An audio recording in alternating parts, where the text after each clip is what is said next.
Welcome to a Saturday Q&A. These occur not consistently for anyone new.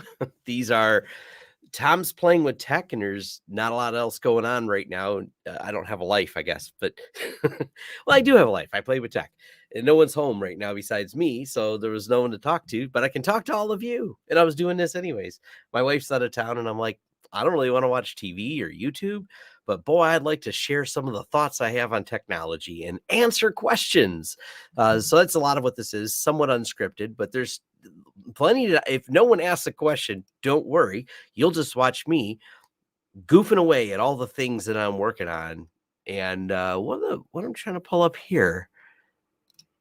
Oh, well, yeah, we're going to throw this on there first.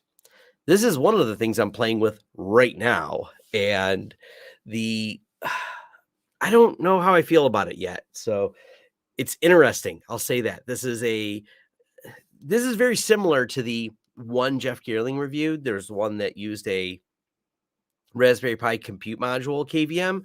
This is a little different because they realized when they were making it, there's quite a few challenges in getting lots of Pi KVM. So they made one with their own. It's one of those all-winner system on a chip, but it's still the same device essentially now. It just doesn't need a Raspberry Pi. So I've been playing around with this thing. It's interesting. We'll say that. I'm setting it up so I can actually. Did it finish? Oh, good. It actually has the ability to you upload ISOs that creates USBs. Let me try connecting that to a host and see if that works. And maybe. I think it connected. Let's find out. And hold on, local command shell.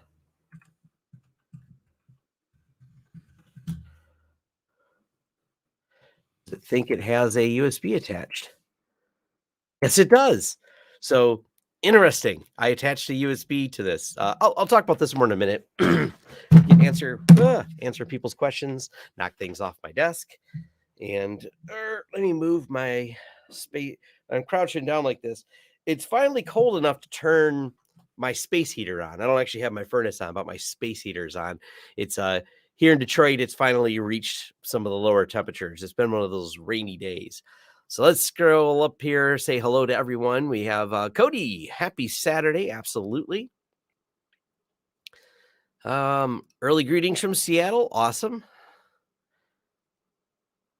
I didn't feel bad that you don't have a life. Literally testing Ansible playbooks for Proxmox. Yeah, I mean that's. What happened to the Homelab show? Nothing. It's just had to take a couple-week break.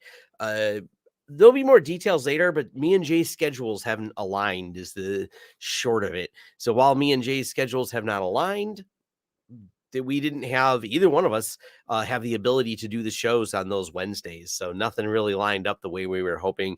Nothing's gone with the show. It's just unexpected. We didn't realize things would line up how they did. So we didn't really say anything in our last episode because we just, I don't know, we didn't plan ahead as well as we should have. And it's a lot of commitment to keep a weekly podcast. And every now and then things just come at you in a way that you're like, yeah, it isn't going to happen. So the show's just paused for until I think, I'm not positive next week, but the week after we should be fine. Next week's a maybe. And what we might do is we'll do one at a different time slot so we can get it recorded. We'll just do it at a different time slot if we can't get that Wednesday nailed down. Because I don't want to go too long without doing it. I love the Homelab show, and me and some other friends are even thought about kicking around another podcast to do. So, oh, it's 10 a.m. Sunday. Oh, yes, that's true. For those on the other side of the world, on the full other side, the Australian side, it's 10 a.m. Sunday. So that's hello, South Carolina. Troubleshooting my open VPN connection for home and apartment, not getting an IP from my network in my apartment.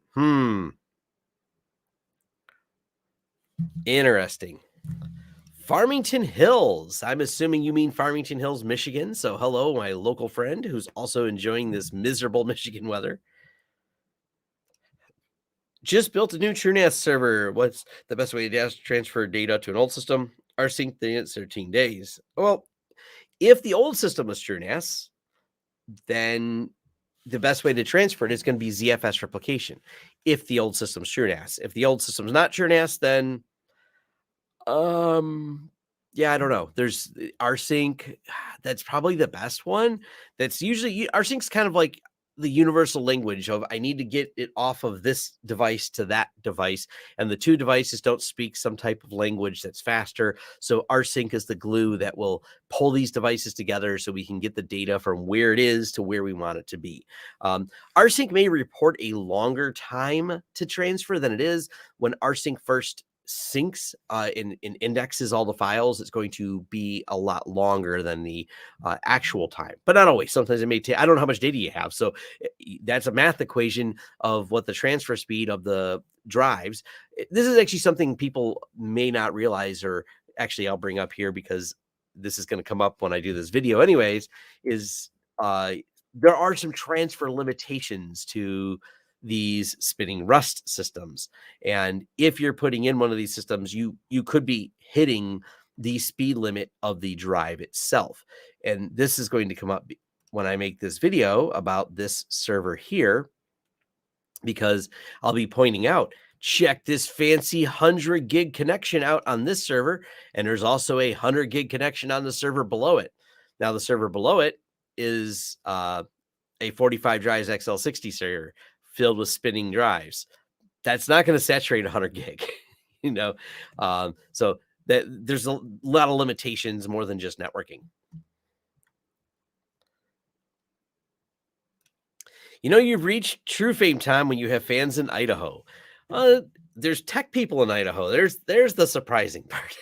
Idaho's not a place I think of anything other than the potato. I don't really know what else goes on there. I've never been there. I should go though, as it looks cool. It looks like a really pretty place, and I love getting out to nature. That's how I disconnect. I just don't think of anything technology-wise about Idaho. Correct me if there's something technical that I've overlooked in Idaho, because I'm absolutely curious.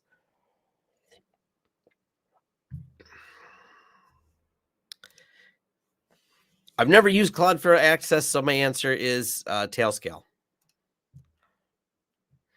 Excited for tomorrow. My Homelab gets its first 10 gig link. Do you have a video to post on intro to using SFP Plus?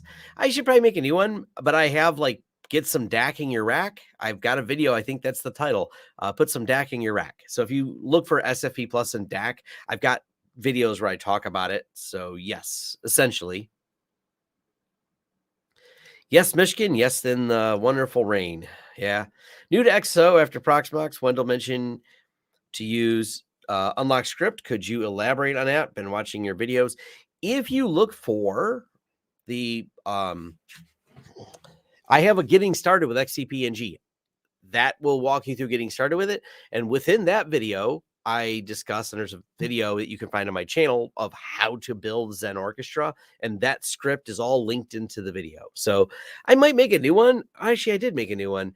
I don't know. It's not hard to find. If you type in building Zen Orchestra, I think if you Google search it, my video comes up before the script, but it's a Zen Orchestra build script. I mean, it's the way to do it. Wendell's completely right about it. You'll find references in my forums to it. You'll find references in my video to it. So that's the way to do it.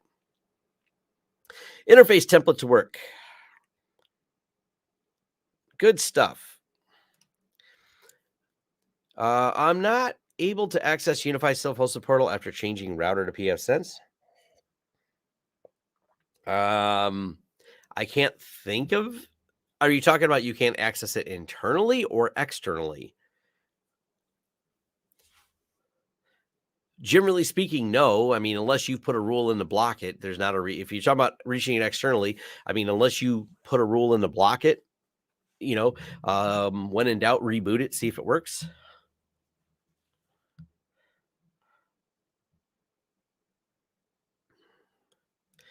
I can saturate 100 gig link filling VRAM in there. Well, in this machine here, this is the beast we're going to be talking about pretty soon here. This thing has 1.5 terabytes of RAM in it. So, and these are those,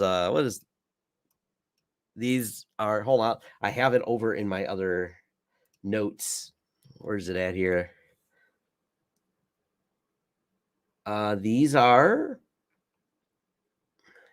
NVIDIA Quattro RTX A6000, 48 gigs of DDR6. Wow, interesting. Neat. But yep, this is going to be a beast of a machine. Well, it already is a beast of a machine. After 20 years in corporate IT, I'd like to start my own MSP, but I'm risk averse. How do you deal with the risk of running your business? I have a video I've done recently this year with Jason on my Business Technicalities channel.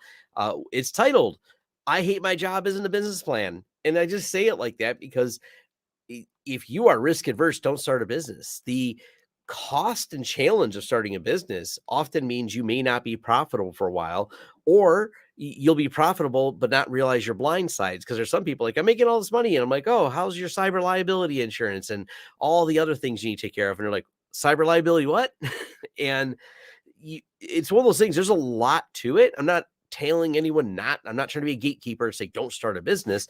I always like to make sure people go in and make an informed decision about starting a business. That informed decision, that's one of the things that video is about. It's why I don't always know what the motives are for people starting a business, but your motives should be, you have an idea, you think you can execute on that idea better than other people have. That's a great motive.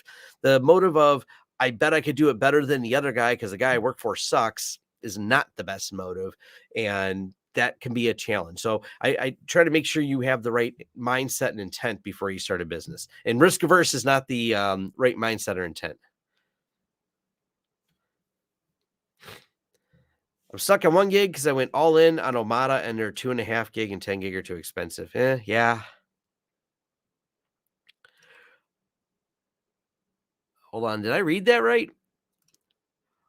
Micron RAM is made in Idaho. That's awesome. Idaho is very nature focused, national laboratory. You got a DOE research. Interesting. Oh, Jacob's out camping with the scouts. Off to dinner. Well, I'll probably be on here when you're done with dinner, Jason. Opinions on MikroTik. My opinions on MikroTik is the fact that their interface is bad. Their documentation, not great. Between interface and documentation and bugginess, other than that, they work. Once you get over the bugs, and it's not that they're insurmountable, you just got to spend time in the forums.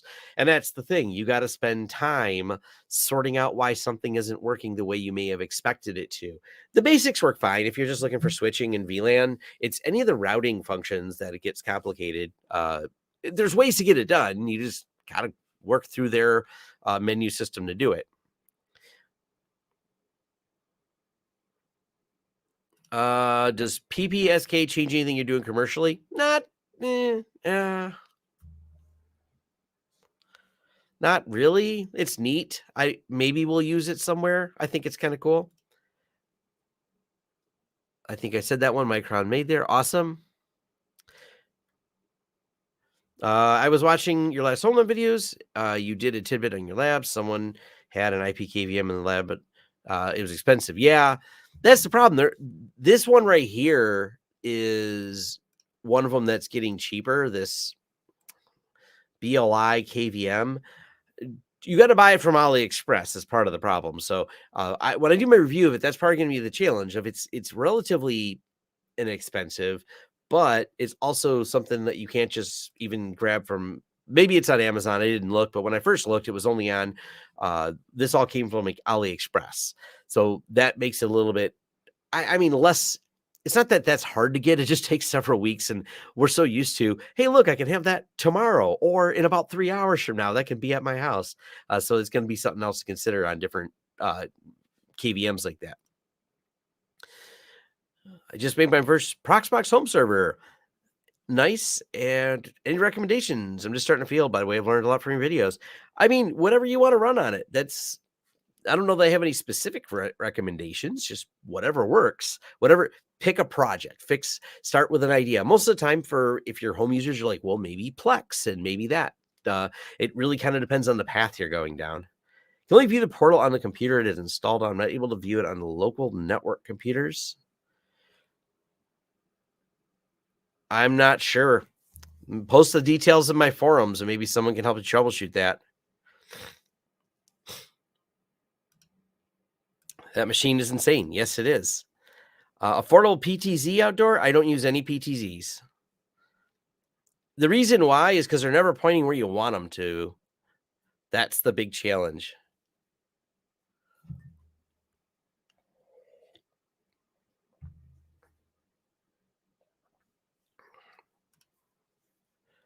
Did not know XOXOA does not have a dark theme. Not that Proxmox had it for long as well. It will. It's going to later this year get a dark theme. I think it's going to be released later this year. The new version does do dark theme. So yes.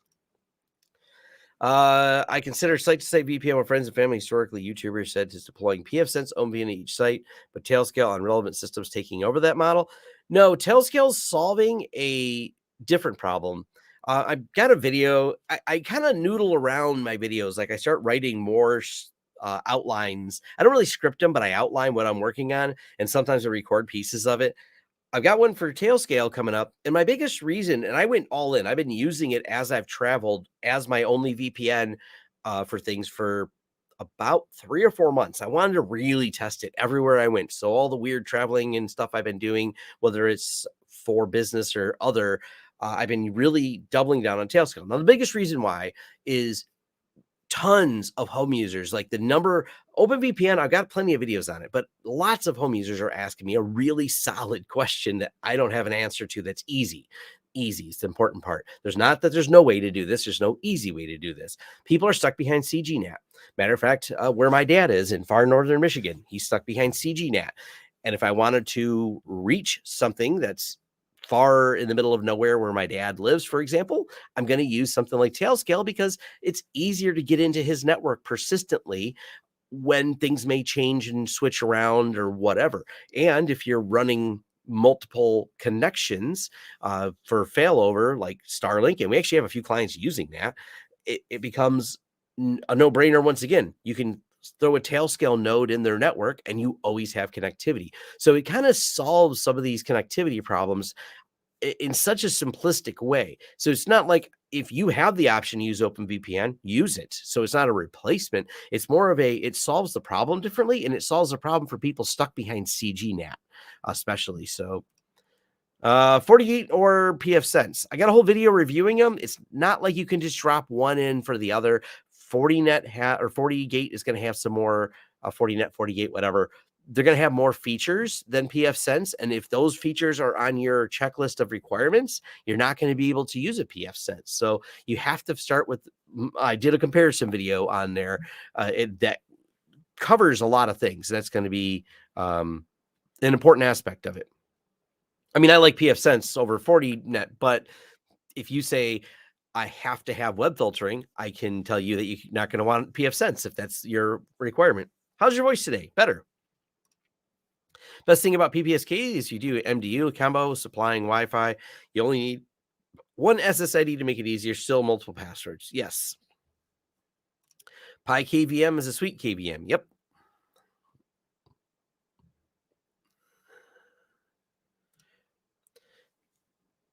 Is this a question? Older enterprise servers or use something DIY for Homelab? Honestly, these little boxes, because power has become a big concern, and it's a variable concern in the US, it's a larger concern in Europe. Some areas in the US, Michigan still has relatively inexpensive power, but the power savings are sometimes offsetting the cheap price you can get a big server at. But when that server uses a lot of wattage, that may offset those costs, and you go, maybe I want to buy one of those little mini boxes. Good recommendation. Best practice: get Windows events in the gray log. Not really. No, I don't really have any best practices for that one. I rarely do it. So run a pie hole for filtering. Yep, there's a good Proxmox project. What are your thoughts on AliExpress? I mean, they're probably reasonably good for purchasing parts. Stuff shows up and they'll refund it if it doesn't. My Homelab has 125 terabytes of storage. Planning on selling some of this as a service to friends? Okay. Tailscale my phone just to block ads when I'm off my home Wi-Fi. I got rid of my MikroTik because way too many problems and stick with pfSense and layer 3 switches. Oh, and a 3-unit Proxmox cluster. It's just a matter of where's your time going to be spent? Can tailscale work with 2 exit nodes? I don't think so. You can choose an exit node. I don't think you can choose 2. I mean, that would be confusing.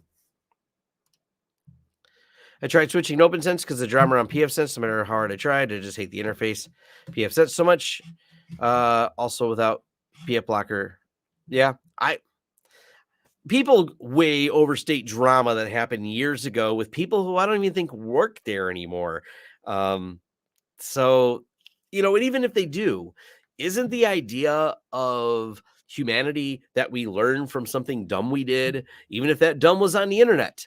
That didn't change the fact that at one point we did something stupid, and then later we learned that that thing was dumb we did, and we become better people. That's the part I really don't understand about kind of the internet era is you reassess people, especially when they've been on the internet for years doing dumb things. And you're like, wow, that person did a dumb in 2008. Should I hate them today?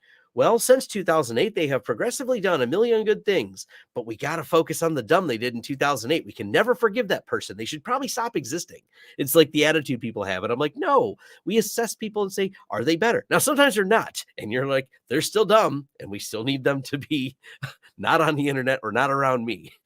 They haven't improved. And that's a thing. But honestly, we should always be reassessing. Are they still the person they were when they did something dumb? If they got involved in drama, that happens. And I am not immune to this. I just didn't do my dumb on the internet. I did my dumb off the internet. So it's less permanent that way. Lawrence Systems preferences for server manufacturers. I kind of like Dell, Lenovo, and Supermicro.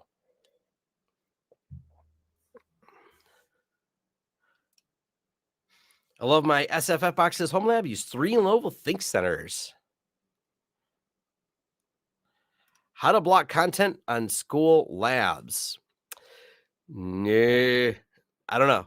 We use a commercial tool called Zorus, Zorus. I don't know of any free or open source tools that are easy to use or even do an effective job at it. Any browser recommendations? Yes. For my business, I use Chrome. For my personal, I use Firefox. People like to give me some hate for Chrome. I don't care. Google's right on top of it in terms of things. I use G Suite for my business, so I'm fine with Google Chrome. I like Firefox for my personal web surfing habits, but those 2 browsers are the ones to stick with. I just don't like any of the other ones or have a lot of faith in them. And they're Firefox at least is not a Chromium derivative, so it offers some differences. Everything else is Chromium derivative, and Google's upstreaming to Chrome, so everyone else is downstream from Google. So I trust Google's security team to be on top of it. I think the other companies are doing probably a good job, but boy, it's not much of a delay from the time Google fixes something in Chromium, the open source part, until they wrap it into Chrome. And I trust them to be on top of it. Your browser's the thing between you and the internet. It's what goes beyond your firewall and touches the scum that is on the internet potentially. So pretty much all the attacks now are browser based. That's something I was going to be talking about with Snort pretty soon, because people ask me a lot about it, and I'm like, most all the infections now from modern threats come from your browser or you clicking on something within your browser. That is the way they bypass all of the next gen firewall tools. That's why they're becoming a factor, but not the most important factor, I believe. After your videos have been trying to help Headscale hosted on Oracle's free tier. Somehow I cannot set up US account, staying in EU, credit cards are getting declined. That I have no help with. Implement a pfSense HA with 2 different ISPs? Yes, we do that frequently. You just have to have enough IP addresses from both ISPs.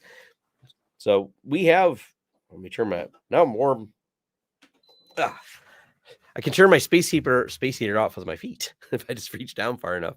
But yeah, when you set up HA, it's kind of nice because you have internet redundancy and high availability on the PFSense. So it absolutely works. We do it quite a bit. Well, I prefer blocking over squid in transparent mode, no search required, because you can't. Squid in transparent mode will block HTTP, not HTTPS, and that's the problem. Turns out a lot of sites use HTTPS these days. So if they have security, and with the new changes coming from our friends over at Cloudflare, this is probably a great topic to talk about here.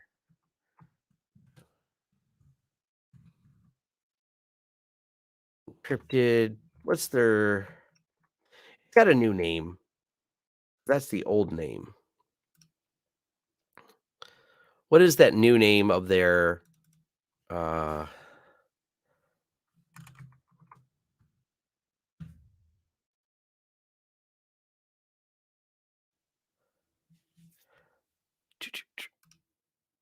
this is what it used to be called. What's the new name that Cloudflare has for the encrypted SNI? This is going to break everything as this gets more popular. DNS blocking is easy to work around. Sure is. Did you ever make a video in XCP-ng VM failware? Yes. If you type in high availability XCP-ng, you'll find a video on it. I'm going to make a new one eventually, just because I did it with like version 7 and version 8s now. Isn't SSH remote desktop better than a KVM?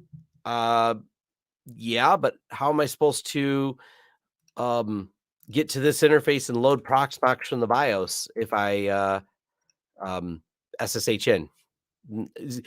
Sometimes you need a KVM for things. So yeah.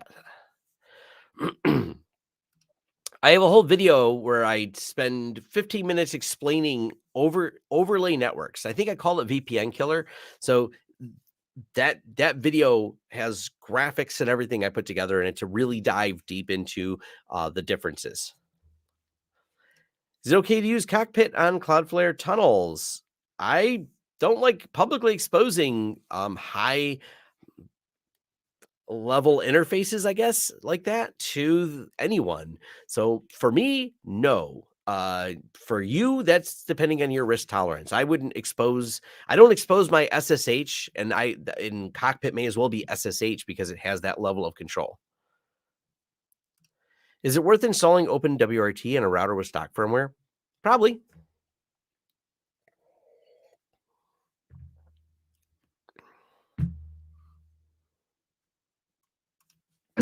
Headscale. Headscale's the open source tailnet manager. Encrypted hello. That's the one I was looking for.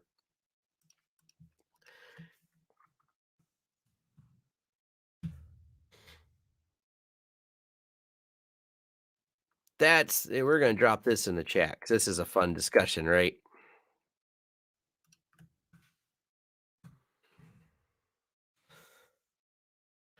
Yeah, for Graylog, they have a write-up. When log beats one of them, there's a write-up in Graylog for how to do it. That's why I never really did a video on it. Like, they have a write-up, and I'm just not really exporting my logs from Windows to Graylog. So, because of that, I don't do it. So, with that lack of me doing that is why I didn't dive into it. But Graylog has a whole write-up on it. Matter of fact, if you Google it, you'll find it.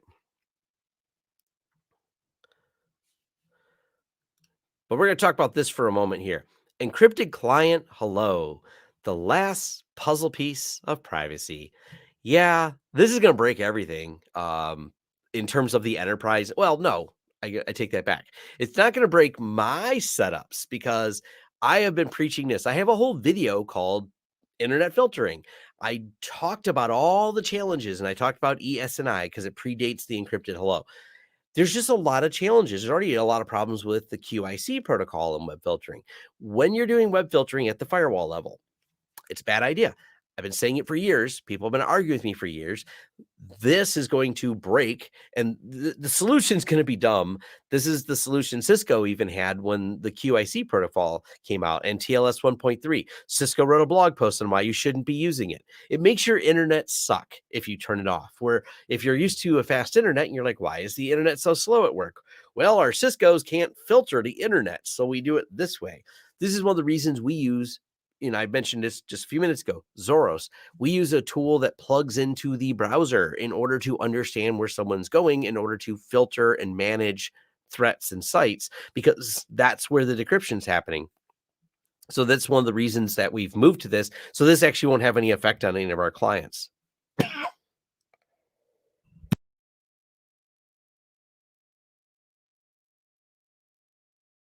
So for me, this isn't too big of a deal. For everyone that's been trying to run filtering, web filtering, and a firewall, this is going to be a headache.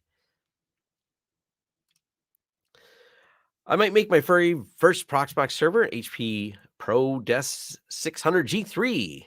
Any recommendations? Just starting the field? I think you asked that question earlier. Load it and have fun. TrueNAS Core had a nice feature showing what disk space it saved with ZFS. Can't find the same feature on TrueNAS Scale. Is it gone? That's a good question.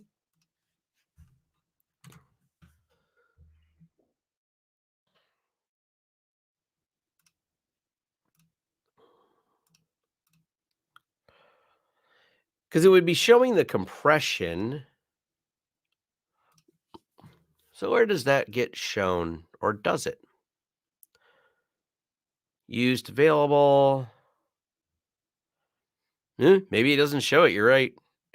You can probably show it from the command line, but that's not helpful. Not if you want to show it here, because it doesn't tell you. ZFS has compression by default. Yeah, it's using, if you can read this, let me zoom it in. It has the compression of LZ4, like whenever you default create a new data set. You're right. I believe it used to tell you, but I don't see it here at all. So yeah, that appears to be missing. I don't know anywhere else to look for it either, because this is where I would assume it would be. And it's just telling you how much you're saving. I remember it's in. I can pull up one of my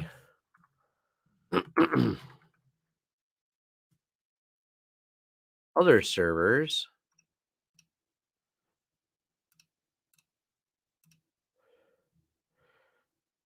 Because you get your compression ratio right here. So you do have it, and yeah, the compression ratio is missing. I don't see it in. That's too bad. If someone knows another way to see it, I don't. I don't dislike the layout in TrueNAS Scale, but I also don't know why they changed it. I just watched a video when encrypted hello. Sounds pretty awesome, and I hope Nginx and traffic come to support it. I think a lot of things will.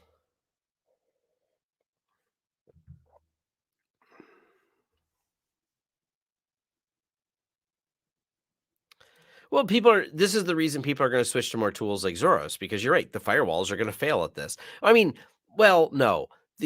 Some of the companies have installers that load onto each individual system. So, yeah. Do you think pfSense is still a better option than UniFi, or does it lack a lot? Yeah, the UniFi lacks a lot, if that's the question. Good day, another person from the other side. Yeah, I'm working on a comparison. I'm waiting for a few more things to come out from UniFi, but I want to do an updated video. I know they're on the cusp of a few things, and I'm waiting for it to be released. But their firewall is still, it's not enterprise. I don't care which they say on there. I usually leave it at LZ4, but I know Z standard is fast. I've never really benchmarked them. Do you guys have preferred vendors for clients and servers? I wasted about 10 hours of last week's Dell and HP. We, Dell, Lenovo, and Supermicro. Palo Alto's latest PAN-OS feature allows you to extract the DNS hostname from the encrypted request applied to your existing policies.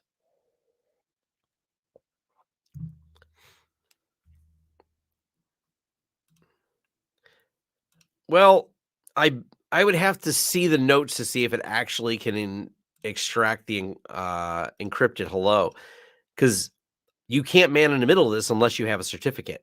So if you took the client's DNS request and then matched it up with where the client went, but then I don't know how you're going to get in between, because it gives if I'm not mistaken, and I haven't read through this in detail, it's all the stuff's here. So you may know kind of where it's going. So like it's talking to this server, but you won't know the site it got from the server, because the whole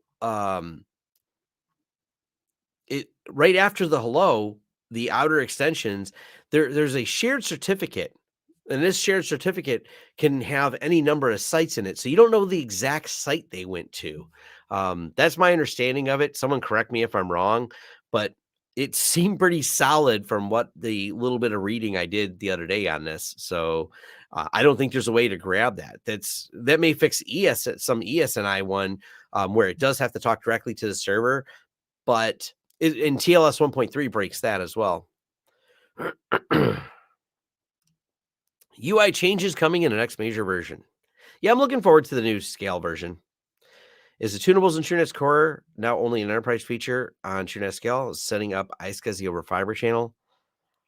The tunables are there. Their system settings, is it under advanced? I don't know what tunable you're looking for, but you can set certain tunables inside of here. There's options for it. I guess I don't know what you're trying to do. I would check the logs, see if you're running out of memory, see if you've run out of drive space or something like that. When in doubt, just delete it and purge it and reset it up, because something got broke. I rarely have any problems with it, but if you have a system that's regularly crashing something, the logs are the first place to look. And usually I find people are, running out of memory, have a processor that's not fast enough, so it times out and starts stopping the process.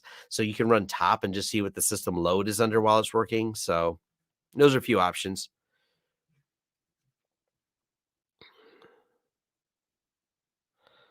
No one ever got fired for buying a Dell server. That's not true.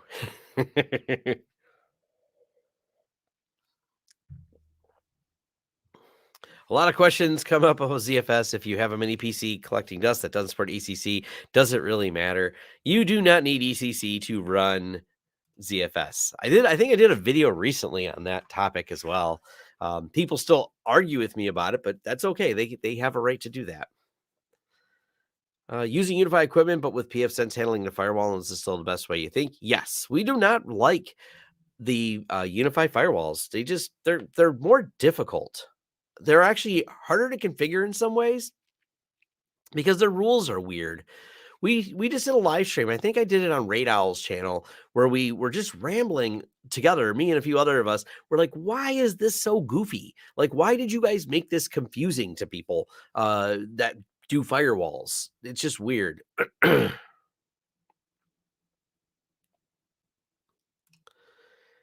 It is easy to set up pfSense or VPN clients so all the WAN traffic goes out the server. It's easy to set up. It's probably not a great idea. You can, but for businesses, is usually you want split tunnel, not full tunnel. That's the term you're looking for. I've got videos on the topic for like setting up a split tunnel VPN, but we've had a lot of people set them up and then they call us for performance problems, because once everyone VPNs in and then you have a bunch of VPN traffic and everyone tries to go out that way, then all that piped traffic coming back down the VPN suddenly isn't that fast. So it's not necessarily the best way to set that up.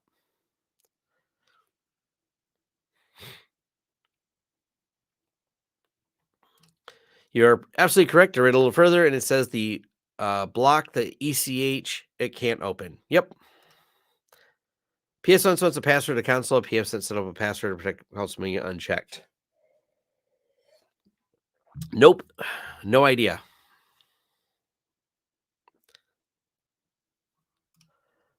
Do ISPs use pfSense, or is it MikroTik that controls the ISP? So the ISP market is especially the WISP market, usually operates on really small margins. So you see a lot of MikroTik because it's affordable for them. They're not working on a world-class amount of profit. They're not the Comcast raking it in. The wireless ISP market is a tight industry. Even when you see them charging $100 a month for slow internet, you'll find out that it costs a lot to keep those towers going and stuff. I've talked to some of them, and I've watched some of them. I watched a couple of them go out of business. Earlier in the video, I was mentioning my dad, who that's how he gets his internet. He pays a lot of money for slow internet because that's the only internet, and there's only one provider because the other ones are gone now, and that can be a challenge. So I have a whole separate channel for business. I mean, how did I get my first MSP clients? Some of them were clients I've had for 20 years. We just when we started offering contracts, we had contracts. How did I get my first clients? Knocking on doors, making phone calls, the cold calling, meeting people, chambers of commerce. Think about experimenting with Ceph. Should I? Absolutely. UniFi's firewall seems to be a hangover from the edge router line. Hopefully they change this. It just has a bad interface for it. You rely a lot on open source. Is there backup software? Any backup software that you recommend? Do you rely on big ones like Veeam? There's just not any when you're backing up Windows systems. There's not any good open source ones that I would bet my business on. So we use Veeam because Veeam works. Veeam's reliable. We're liable for companies' data, and we're legally liable if we're unable to retrieve said data. So we do trust Veeam for that. We, of course, we only trust them so far. We do test these backups. We do walk through DR situations, and you try to restore things. So even the trust we have in the commercial products has its limits. I tried running UniFi as my firewall. PF Sense is superior in every way. Yes. UniFi is not on. I don't know why people say that. I don't get it, but whatever. People like to doom and gloom over things. UniFi, it's the end of UniFi. They're not going to have any self-hosted things anymore. Next, what? I mean, I've been hearing it for years. I've been using UniFi for 9 or 10 years, I think. A long time I've been using them. And I've been telling people, I've had always, anytime I even did my earliest videos, you can probably find some comments from like 6 or 7 years ago, people telling me it won't last. They're going to go out of business, or when they're not going to go, they're going to start charging for their controller. Yeah, I haven't really seen, there's nothing I see about them that makes me think that's going to happen. But UniFi setup works flawlessly, block all inbound traffic. Yeah, if you just have simple needs, it works.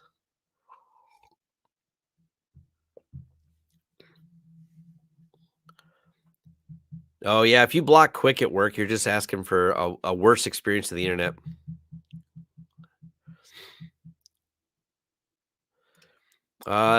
Net data started to complain about memory errors. I don't know what errors it had, so I would Google them and see if they're a problem for you.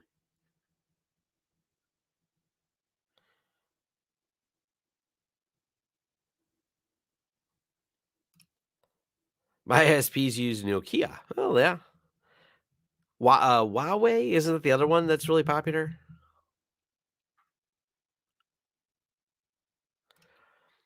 PFSet struggles in high performance scenarios due to CPU interrupts. Really need ASIC firewall if you want to do anything with huge traffic. Yeah, I mean, once you get beyond like the 25 gig routing, you may not want it. Matter of fact, this is even why PF Sense makes their new TNSR or Tensor. I think it's called Tensor. But that is for people who are running beyond some of these 10 gig plus, like the 25 gig connections. That's why they have another product. They know the limitation of it.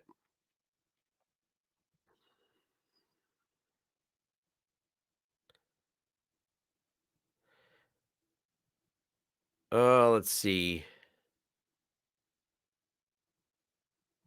The next UniFi killer is coming again soon. Yeah. Sure.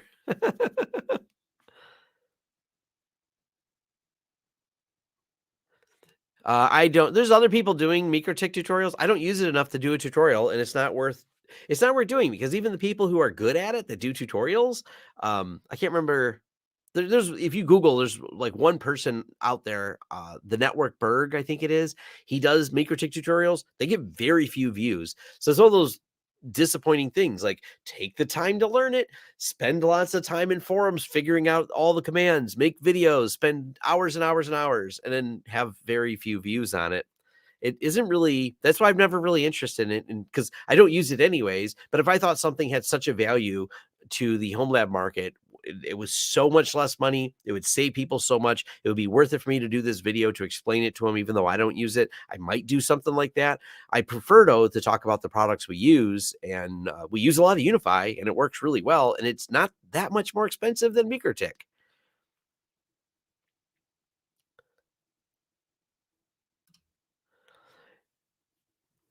As you always say, UniFi has a UI GUI control and Grafana-like elements.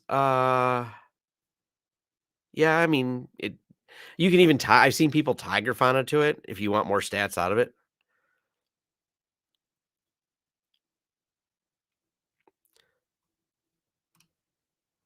I still use 5, it won't happen till it does. They've shown corporate they've been for, like, years, a company with an over $10 billion market cap. They've been kinda corporate for a while, in case you didn't know. They're a publicly traded company.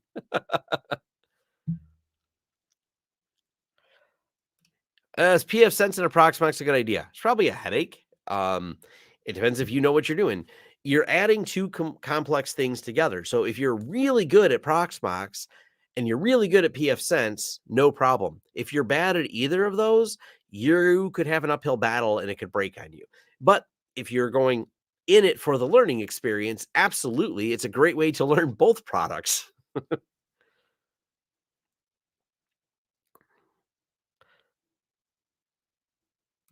MikroTik, it works, but why do in 3 clicks what you can do in 30?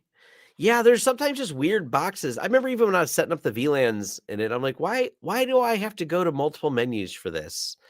Uh, their Switch OS works faster because it seems to combine things together to make it easier. But if you're not using Switch OS, it becomes messier. You sound like no, I'm getting over a cold. That's what I got now. I had a cold. I was still pretty hoarse yesterday. We had our company all hands meeting, and I was still kind of and it's so my voice is recovering from the last week. If you watch my videos on DNS, I had the cold while I did the DNS videos. So I can't just sit still. I was like, I'm so many people had asked me to redo the DNS videos, so I did them. I have a VLAN video with MikroTik. I did it. I don't feel like doing it again. Like I did it once. It actually hasn't changed. That video is accurate today as it was yesterday or 2 years ago when I did it. So it's not a video that I would revisit. UniFi has major problems with switching profiles. No, they changed them. I don't know why. So I do need to do an updated video on that. If I have time, maybe tomorrow, I'll do an updated video on the UniFi switching profiles. I was hoping maybe they would change it back, but they seem to have stuck with a different way of doing it, which invalidates. It doesn't really invalidate. It makes it more challenging to watch my old videos because they modified the menus. Why change something that you had for years? So yeah. Um, Rancher Harvester. I don't use Rancher Harvester, so not likely to make any content on it. The thing is, I have a long to-do list. If I ever run out of that to-do list, I will look for things like that. The challenge is that when I don't use it, it becomes like, so Jay sometimes will do something, Jay from Learnalytics TV, he'll make a video on something he's not familiar with. By the way, he finds a sponsor because he has to sit down and learn it. And when he has to sit down and learn it, someone's got to pay him for his time and then the time to produce that video in an accurate way. So those type of tutorials, like if I find enough time, maybe, but right now my list of the new videos I want to make on things I do know and don't have to learn fresh means it's not likely I'll do it anytime soon.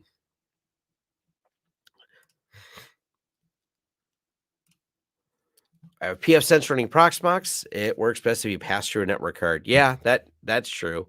That'll at least save some of the headaches.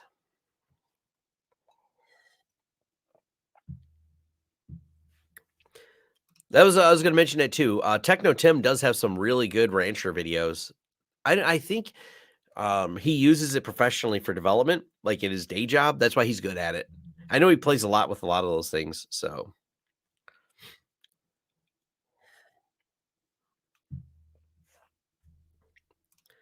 Disable hardware offloading in pfSense. Yeah, when you virtualize it, depending on where you virtualize it and how you set the network interface up, there's different ways. You may have to do that to solve that problem. So that's definitely a good tip. I've not tested pfSense and Proxmox, so that's, I don't know all the I don't know the best tips and tricks. I do know if you pass through the network card, you solve a lot of the problems. Have you employed somebody to manage or make sure you're meeting your goals and other appointments? No. We set a lot of goals as a company. So, like business wise, we set goals. Personally, I make to do lists. I've never really had to do that because, like for me personally, because for me, I just have this long to-do list and I run at it all the time. There's a reason there's over 1,800 videos on my channel that I made while also running a business and doing all the things I have. Now that I've taken a role where I'm not important, is how I describe myself. I'm not a critical. I am a leadership role at CNWR, but I am not the critical one. I am the media creation guy now.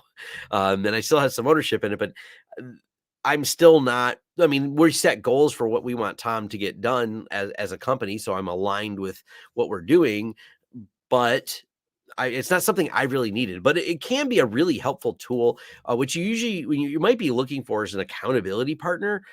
That works for a lot of people where you just have someone that you both hold yourself accountable to. I've known a lot of people that have, cited as a really big reason for their success. And I don't just mean in business. I mean, just technical people, content creators. I got some other content friends that they have accountability partners is just a big piece of it for them to, keep them moving forward. What password storage vendor do you recommend? I like Bitwarden. Bitwarden's my go-to. Using Hyper-V, I had 0 issues with pfSense. pfSense has an odd bug, doesn't support SRIV VFs from X520. Huh.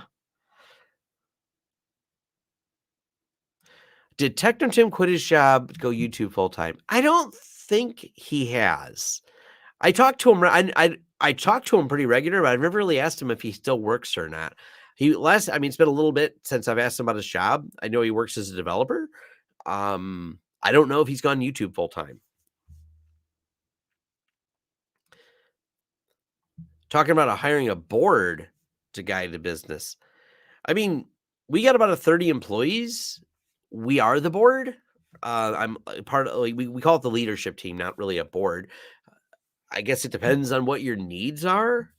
I don't know. I don't have it. So as it relates to me, the answer is no.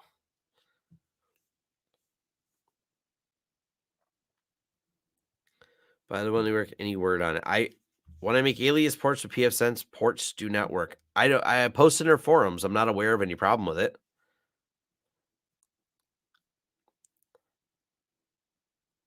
Accountability buddy. Can you do a video discussing exploits in various ISP modems? I don't think it'd be interesting. I mean, you look them up. There's different ones out there. Hopefully they're patched. What do you do when a client CEO insists on running software that has 35 hits on virus total for ransomware? Give in, section off the endpoint, block. Yeah, block. Yeah, we just tell people we can't do that. What did someone want to do the other day? It was actually kind of funny. The site they wanted blocked was we got a request to unblock a site. We just laughed. It was a torrenting site. I'm almost positive. And we're like, no, sorry. There's not an exception to that rule. I have Windows AD set up behind pfSense Firewall. How do I enable PF Blocker NG so my domain DNS server passes traffic to pfSense Pi-hole DNS requests? You have Windows AD server. I don't feel like making a Windows Active Directory. You can Google how to do this. You can tell Windows not to query like specifically a pfSense. There's a way you can change where the Windows AD server queries, so it can be done. It's It's not hard to Google. I don't think I'm going to do a video on it. Will it roll out ECH break every firewall that blocks ECH? Possibly. It'll be a mess. Yeah, engineers will be scrambling to figure it out. You're right. It'll be just a headache. We'll just go with that. Anyone know the capability to have TCP and UDP with different ports? The same rule will be available in PF sets. Different ports. I don't understand what you're trying to do. Why would you just create different rules if they're on different ports? I don't know why you'd want to combine it. Did I understand correctly? You're responsible for your customer's backup. So if your data is unrecoverable, you're liable. From my point of view in Germany, this is hardly conceivable. I think it would hurt our relationship with them if they, as they have been paying us to back their data up and assuming we're doing it. That's why, like, they pay us money to do a task. So we would be in trouble if we couldn't restore that data that they have paid us to be the steward of.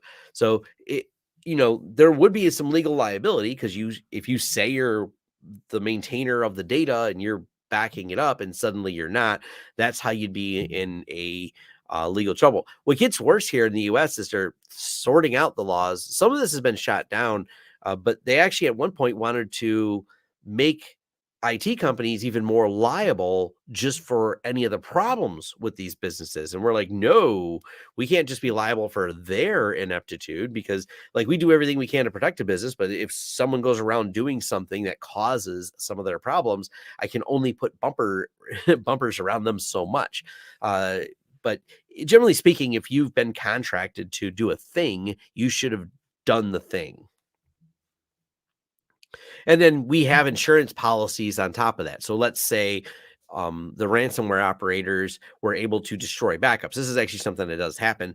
And that point, you're going, well, this happened. And next thing you know, you're going, well, I guess we're just going to do an insurance claim. So you'll still compensate them, not with their backups, but you'll compensate them monetarily. It's one of those worst case scenarios you hope never happens. I see a lot of talk about tailscale. What happened to zero tier? I think zero tier stayed a good product, and it's still the same product it was several years ago. It's still popular, but tailscale just got the phone app working really well. A lot of people use mobile. They had nice integration everywhere. They had a really nice website for managing it that just was really slick, and it made everybody happy. Like, they just did such a smooth job on it.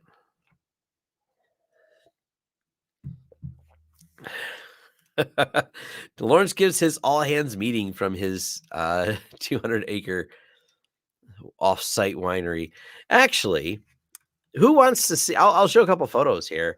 Maybe make sure there's nothing in these that I can't show. Those are enough wide angle enough. But if you're wondering, this is what the CNWR offices look like. I'm working on a whole tour of our office. We're going to be remodeling the Southgate offices and changing them up. But the CNWR offices are, this was just built this year. The CNWR only moved into this roughly January, I think it's February of 2023. So earlier this year. We got about 5,000 square feet on each floor. And we've got a top floor, which is this floor. Then we have a second floor, which is not finished yet. But I did a whole tour. I just recorded it just yesterday. And maybe I'll get that done pretty soon for those of you interested in what the office, our office building looks like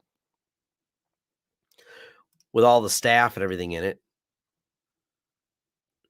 We also have let me see if I got a good picture of it. We got a good lab area too. So this is the lab area we have at CNWR. There's that big beast of a server that we have there. So it's it's a nice building. It needs more personality. That's the only thing it's missing because we haven't been there long enough to really put some cool stuff on the wall and add some personality.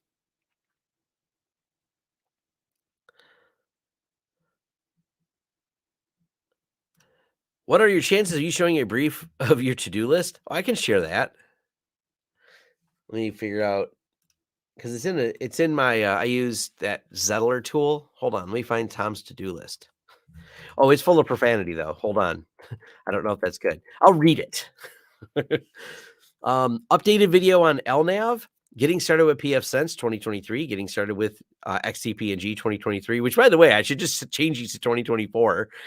Backup and restore of TrueNAS, PF Sense Snort, PF Sense for MSP, PF Sense for InfoSec professionals, business basic business setup for PF Sense for 2023. UniFi's, I did multi actually. I have it for UniFi for MSP, but I did one on how to do a multi-controller, which was part 2 of that one. Part 1 was just going to be using it in MSP. I want to do a new syncing video. Me and Jason Slager are going to work on a VMware and XCP-ng video and a migration video for those. Beginner's guide to TrueNAS scale. And what else was I going to in there? I can take this one off. I did how to change the arc size. So that's one I can knock off of here. And I think those are the top ones. There's a lot of notes on F and do this, and I should F and do that.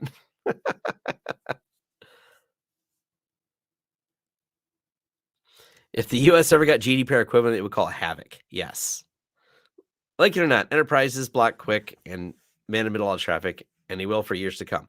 Yeah, they're just going to be switching how they do it. They're going to start loading agents on the desktops as opposed to certificates. I think that's where the future is.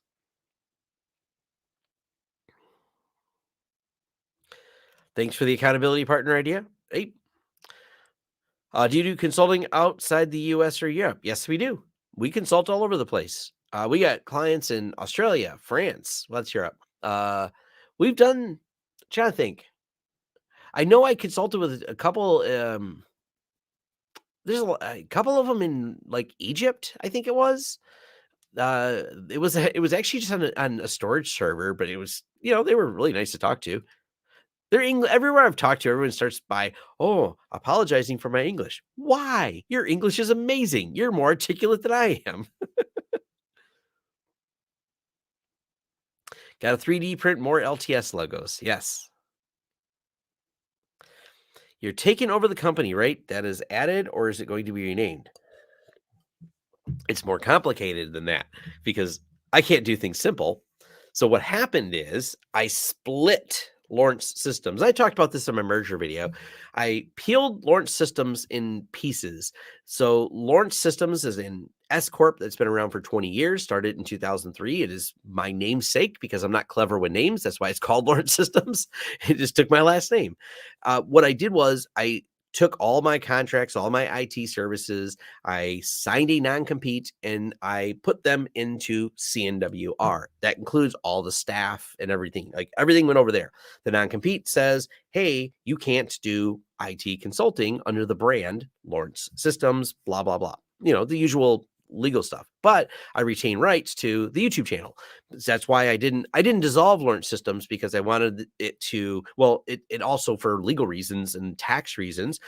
Lawrence Systems is where the revenue source for all the YouTube stuff comes into. So rather than try to establish a new company and rebrand all of it, I just kept the legal name, which is what made the deal take longer because the lawyers did their due diligence and tried to, wanted to lock all this up. So the deal's kind of complicated from that. But in the end, I traded all of that for a piece of ownership in CNWR, but I am not the president or the majority shareholder of CNWR. That would be our friend Jason Slagle. He is the president of CNWR. So that's why it's a little bit different of a deal than a normal. It's not like a sale or an absorption. And, together, we actually found our cultures were extremely good.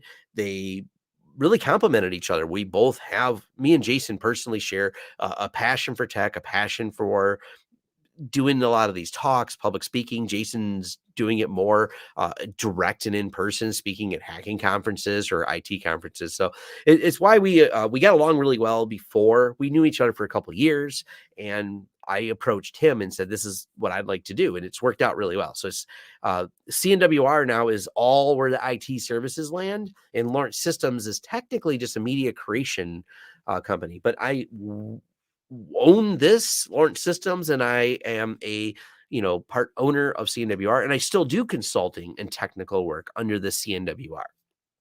Hopefully that's hopefully that makes enough sense. and answer the question for you. I don't mind talking about it at all. We talked about it quite a bit on Business Technicalities. You'll find a link down below to our business channel where we just deep dive on this, and we have a video coming up in the next week. We just recorded it. It just got to get published on our all hands meeting we just did. So we talk about how we deal with engage our staff, how we set our goals for the company, and it's a good topic. You're in Toledo. Thought you were in South Detroit. CNWR is located in Toledo. We call it our Southgate office, but that's the Detroit office. So we kept the Detroit office, or technically we're in the suburbs, which is Southgate, Michigan. So Lawrence Systems, that now is CNWR, the building we had over on Pennsylvania have. I say had because it's Lawrence had it, CNWR has it now. So the building still exists. We have our staff at the Southgate office. Sometimes we just call them the Southgate staff. And then we have our Toledo people, and the building is in Toledo proper for the CNWR. Ninja One is generally for like clients or our clients and things like that we monitor. I'm actually super stoked to see what happens when LS and CSW in the West Michigan area. There's so many companies that have been doing kind of meh work for years. There's a lot of mediocre MSPs out there. Interested in information security video. Yeah, talking about pfSense for InfoSec.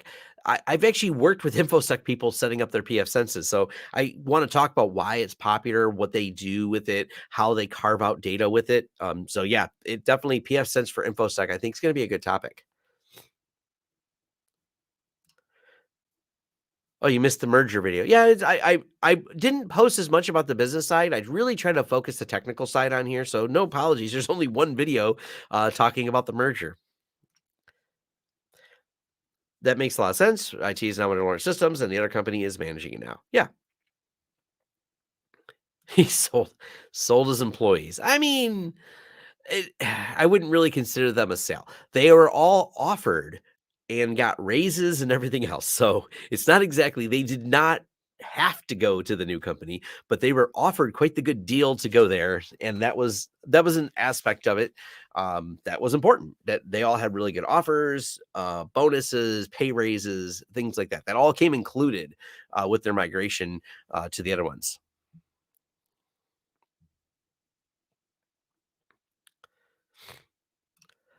I did the merger thing and it ended in a crash and burn. It costs a lot in lawyers. We're past the 90-day mark. There's no issues at all. So it's actually gone swimmingly well.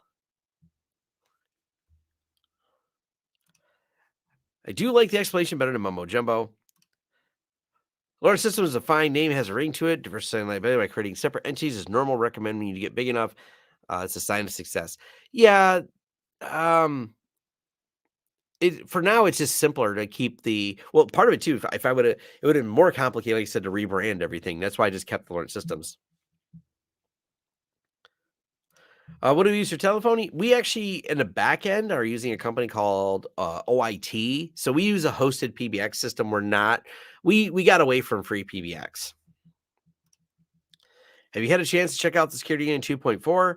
Oh, that is further down on my list. I just didn't want to say it because someone would go, when's the Security Union video? We built a secure server and loaded it, and then I forgot to hook it up. I didn't forget. I just got sidetracked, but hopefully soon. Some mergers are awesome. Others are actual hell. Yeah. If you're not a culture fit, there was actually several offers people had given me that I wasn't interested in. They weren't for me. And it was culture first more than anything else. Like, how is this a good culture fit? Will all these people get along? Matter of fact, the video that I probably should do on Business Technicalities is there's no way to really replay this, but there's two ways. A lot of times people find out about the merger when it happens. We engaged, both of us, me and Jason, on each of our teams when they were separate. We actually let the employees know what we were working towards. They were in on the deal and how we were building it. So this was not a surprise to the people that worked on either side, what we were working towards.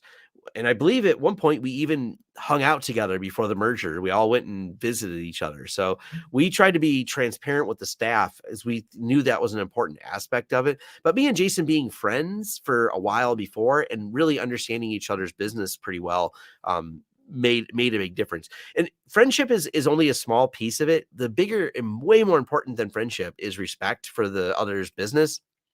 And I say it like that because I have a lot of people I'm friends with that I could never, ever be in business with. Like, I do not respect their business decisions. I am friends with them, but they are not people I would work with.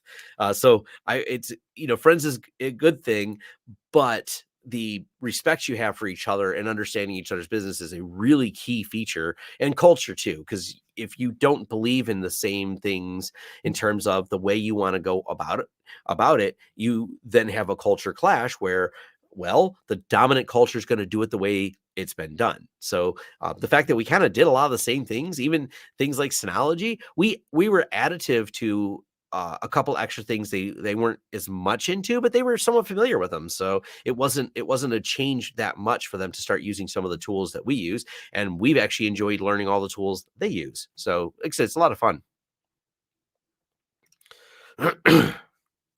Goes well saying you don't have to go home, you don't have to get out of here. They didn't have to go to a new company, but they had. I mean, I wouldn't say they had no job without me. Um, Technicians are quite employable, so I don't feel anyone uh, was so forced into this, and there was right even today. 90 days after the merger, the economic situation is lots of places are still hiring for experienced techs. We, care about the technicians that work for us. We try to treat them very well because we know, and even if there wasn't, we still like to treat people well. But we know that if someone leaves, they can bounce, and sometimes people do leave and go somewhere else. Um, Kind of unexpectedly, someone, and it was unrelated to the merger because they just happened to leave just before the merger. Someone did leave, but it's like easy for people to bounce with all the job opportunities in tech right now. If you're an experienced, level 2 or level 3 tech wandering off somewhere else with strong experience, you can get a job somewhere. you know, I was in over a year and have discovered a lot of accounting irregularities. So this is my second time. I acquired another company, and yes, there were accounting irregularities, lots of them. So no, my 2006, that was not a good merger. That was a mess. With anything, there's going to be some speed bumps for sure, but it's all in a merger and all transition has been good and fun. Travis is an employee of was started at Launch Systems and wanted to know CNWR, so he's completely aware. Yes, free PBX had a nasty one they did not react to. That for sure sucked. Yeah, we were bought by now. If you get bought by a VC firm, my thoughts are with you. I've known several people who worked at places, not just in the IT services space, but even in the corporate IT world. Once a VC firm starts buying you, yeah, that's if that's what occurred. Yes, that can be messy for sure. Free PX hasn't been updated in years, and Goma leaves it to the back burner. Yep, this is true.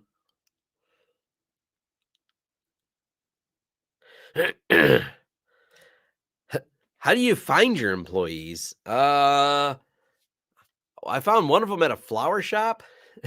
I found I found them all over the place. Sometimes they apply for a job. Sometimes there's a person I know. Uh, there's a giant wandering inconsistent story how I found all the other people that work there. Uh, One person, even one of the people, Jason has the same stories. One of them worked at a print shop and happened to understand Kubernetes or something like that. There's all these unusual stories. They're all over the place. Sometimes it's from applying, sometimes it's from going to events. And if you go to the big IT events, maybe you meet people it's the hardest way to do it is the blind hires. Those are always the more fraught ones. Like we just hired a new salesperson, but once again, how do we find the salesperson? Well, we put it out there, but it turned out someone we knew when we personally had mentioned it on our socials said, "Oh, you're hiring for sales. I'd like to work there. There was somebody you actually had a personal connection with, and we go, we didn't know you wanted to work in IT. And she's been a rock star. She's just started not that long ago, and she's making deals and closing things. So that's kind of cool. And you find someone who, maybe pivots in training people, offering training opportunities. If you can hire for drive and, good personality and good culture fit and then train them, that's a great way to do it as well. I realized I wasn't subscribed to the Biz channel. Now I am and all caught up. Awesome. Yeah, tech jobs in Michigan. Michigan's a habit in place still. Everywhere is really. Hey, DB Tech. Hopefully things are going well. Good. Oh crap! Now I spilled water. Hopefully things are good on your side of the world. You're a couple time zones over. I only spilled a little bit of water. Now there's a clean spot on my desk. Actually, I gotta fix my my little coasters here. They're a little. What happens is the coasters are sticky, and I go to move them, and then they fall on me, and I shake, and then I spill the water. But that happens sometimes. Hopefully your day is going well. If you're not following DB Tech's channel, go and check him out and subscribe. I found him because he had some, when I first met him, he had some just really good videos on, I think it was a lot of Docker things. So the first stuff I discovered, but he's a great tech YouTuber. And we have a group we formed of other tech creators that we consider ourselves in a similar category. You got like Wendell, Jeff Geerling, DB Tech, Radow, the Techno Tim, Christian Lempa. There's a lot of us that Chris from Crosstalk Solutions, Craft Computing, or as we started calling him, the other Jeff. And we're a bunch of creators who really care about teaching the community things. So DB Tech's definitely among those creators. And I think I'm the one that reached out to invite him over to we have a Discord. And I think one of the things about the Discord, we were talking about this with some friends. We try to keep it. It's just a private Discord where we can talk about creating tech content in us that are in the same category. One of the things I think that's brought some success to it is the fact that we're doing it on a small basis. We don't want don't get me wrong. I love all the other creators that do all kinds of neat things, but we're trying to keep it to people that we can really go back and forth and discuss that are in the kind of niche. And it's almost funny because I think anytime I look in the suggested channels, like there's a little spot in YouTube that says your audience also watches. It's like all the same people that are in Discord with me. Let's see. When are you getting some hot sauce of the day merch? I'm working on that. Mergers can be great when it's open, but it's all hidden and dumped on the employees. It's never a fun experience. Yeah. Yep. Chris did a great video on that free PBX breach. He nailed it. If you haven't watched Chris's video on the breach, do watch Chris from Crosstalk's video on the breach. Do you have anyone going to DevOps Days Detroit next week? I do not. What are alternatives to free PBX? Unfortunately, I don't know. I don't know what's still supported as an alternative to free PBX. That's actually where the problem is. There's not much competition in that space anymore. Cool. No drinking in the studio. Yeah, probably. Any cool videos coming up? More on that in a minute when I catch up on these comments. How do you know when your home lab setup needs a rack? When you run out of floor space and you realize it has to go vertical or you'll never be able to get all the wires together. It's kind of you'll know it when you see it because it'll be the mess. Then you'll go, I guess I need a rack. Red shirt Jeff. Yes, there's also a red shirt Jeff in there. Even the side of the pond, demand for good experience techs is high. Problem is finding them it's hard finding good technicians. It's a challenge. This is one of the reasons I even started a YouTube channel was I just think more people need to know about tech. And I didn't do this so I could find employees. That wasn't the purpose. I just think in general, if you go around and you look at the problems and you think about how do you solve a problem? How do you solve a problem at scale? And I get to hang out with over the years some just really inspiring people that I've met. And it's one of those, they kind of they ask that question a lot. And I ask myself that question, well, what can I do? What is it that can have some more impact? I'm not trying to say I'm so incredibly smart or something like that, but it's just something I thought about going, I could probably talk about technology and create tutorials for things and put them on YouTube. And I did public speaking before, so that's a lot of what got me into it, just to get more people interested. And I always encourage more people to do this. So I subscribe to all those channels mentioned. I had a good taste. Okay, so I did reach out to you. I thought so. I reach out to and talk to a lot of people, but I'm pretty sure you were one of the ones I reached out to. Grandstream PBX devices are nice. Um, the reason I don't say Grandstream versus free PBX is, to my knowledge, and correct me if I'm wrong, uh, Grandstream's not open source. And usually if someone's asking about free PBX, they're looking for an open source PBX solution. So, but yeah, there's also, there are other VoIP products out there, Grandstream being among them.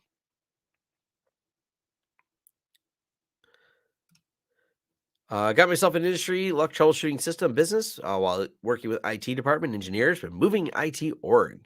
You know, So I'm riding my bicycle down the street, like literally riding a bicycle, and someone says, "Hey, Tom," which of course made me stop. Turned out someone had been watching my channel, lived in Michigan, and I inspired them to get into tech a lot more. And they went from working in manufacturing to working in tech to making a lot of money, doing really well, doing cybersecurity stuff. So it's fun when I meet people that tell me that, like, hey, you helped me solve the first couple things that got my foot in the door. And I think that's amazing. So I always like hearing that when you know people are it gets people excited in the tech. What is Discord? Sorry, your live is the only form of social media I have anything to do with. Discord's a social chat platform, I guess. I don't use it that much. I would love to get a tech tuning, but I don't have the personality for it. It it is a strange combination of needing to be able to produce content, script it, understand something about the technical cameras and things like that, and then also, because I'm answering this question, I don't have the wrong question up, have a way that you put some enthusiasm into it. And that is it is a weird skills combination. I actually listened to an interview with Michael Reeves. If you don't know who Michael Reeves is, look him up. His YouTube channel is pretty amazing. He's a fun combination of a lot of personality, but some also really interesting engineering ideas that he walks people through with his videos in the most humorous way possible. And it is interesting, the weird combination of it.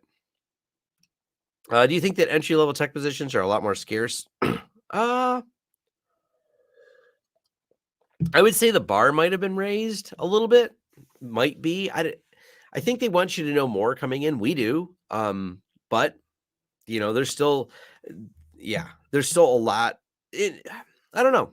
I don't think about, because most of the time we're always looking for the higher end. If we're looking for someone, we're not. I don't think we have any entry level positions open. Do you have a preference for rack mount UPS? I did a video about UPSs. Watch that video. I can't remember the name of the ones I like. Um, I actually like a few different ones. I don't have only one brand, so I'm not interested in UniFi phones. Ever seen software-defined routing switching platforms, via tunnels or production large scale? Yes. I don't manage them. I'm not an expert on them. Have I seen them? Yeah. Sometimes we consult with companies that have these installed.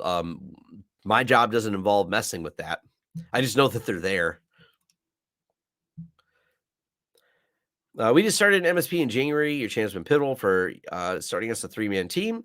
It's been baptism by fire for 25-year-olds. Are you watching my Business Technicalities channel? We dump a lot of business MSP insight on there. So check out the lawrence.video/biz for the Business Technicalities channel.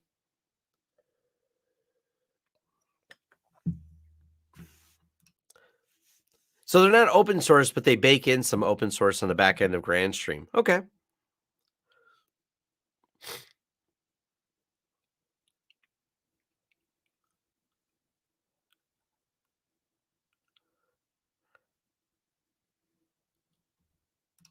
Absolutely learned a lot of really great solutions. I expanded what I need to learn by following you. I try to keep my skills fresh with my home lab. Um, awesome. Glad it was very helpful. Talking about security, I know you sent a one plus Huntress. Are those products still good? Are you guys looking at our solutions? I know what Hemidol is. I have no interest in Hemidol. So I'm just continuing to use uh, Sentinel One and Huntress. I know the people that work at Huntress. Huntress is my go-to stop all best people out there for doing things. No interest though in him at all. I'm aware of it. I think they're based out of Europe somewhere. Eaton are nice too. Yes, Eaton UPSs. Baptism by fire is a way to stay alive. You know, when are we getting the Unreal server going? I have not even. I've only been playing retro games. I talked about this last week. It's still well, no, not last week, just Thursday.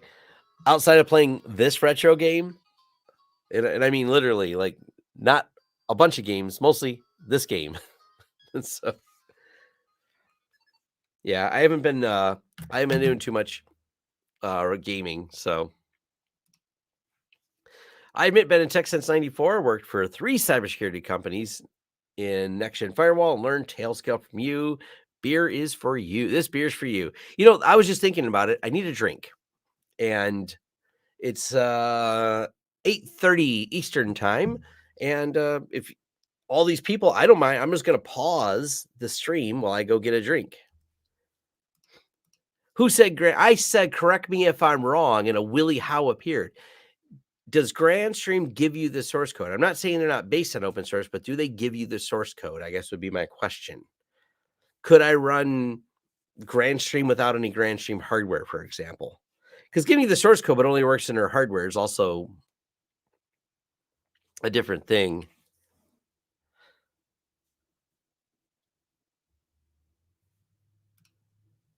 Which flavor of Sentinel 1 do you recommend using with Huntress? Do you think Huntress with just Defender is good enough? Huntress with just Defender is a maybe. I'm not sold on it just yet, but um, we run Vigilance ourselves, but I think there might be a future where we only run Huntress, but that future's not today.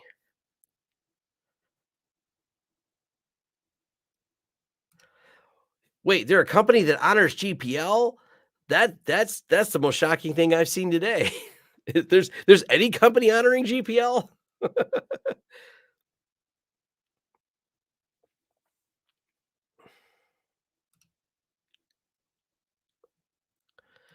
Yeah, we can chat offline about it. No, Willie. By the way, if any of you don't know, Willie Howe knows more about Grandstream than me by a lot. Look up Willie Howe's channel, and you can learn about Grandstream as an alternative to free PBX and the we'll just call it poor security updates.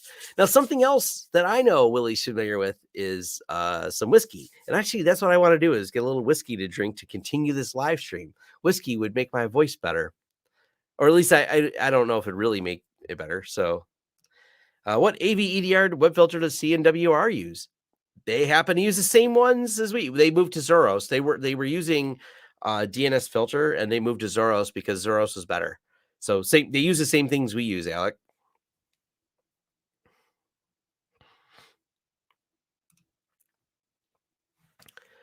In a business environment, do you scan your client's NAS for malicious files? You don't usually load it on the NAS. You manage it with the server. As part of the security stack.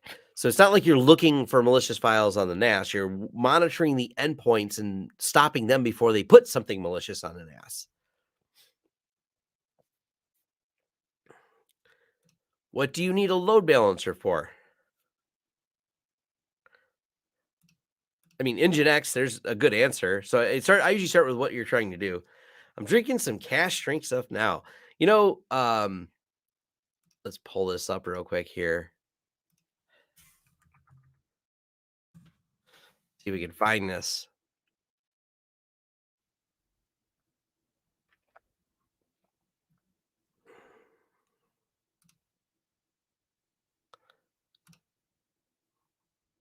I do have some of this. Do you have an opinion on that? Any opinions on that, Willie? Willie's aficionado on a lot of this stuff. Oh, we were promised leaks on upcoming videos. Yes.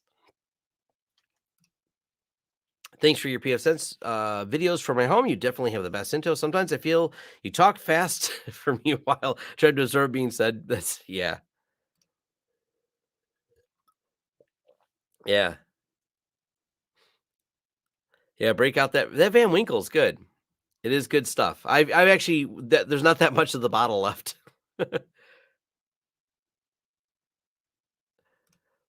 I started a company that has 5 2 terabyte have two 15 terabyte network storage. Drives are crazy. Yeah, this was my signing off tonight. Hey, absolutely take care, Alec. I'm out of tea. That's why I'm moving to whiskey. I had hot tea when we started, but we started an hour and 30 minutes ago. What I'm going to do is I made a little be back soon thing. So I'm going to spin that because I will be back soon. I just got to go upstairs and go grab my whiskey, and then I'm going to continue. I don't have a time limit on my live stream, so I keep throwing questions at me, and as soon as I get back, I'm going to jump into the sneak peek of the office tour video and the server video. So let me find out how to do where's the button for the overlay. All right, now I'm going to fire off the Be Right Back overlay.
All right. Let's go all the way back here. Someone had an IPv6 problem. I don't use IPv6, so I'll answer that as I don't. You might be missing something, but yes, that's. But I didn't realize I hit the mute button when I got up. We are switching to Ninja RMM after Enable. How was your experience? We still love Ninja. Ninja's great.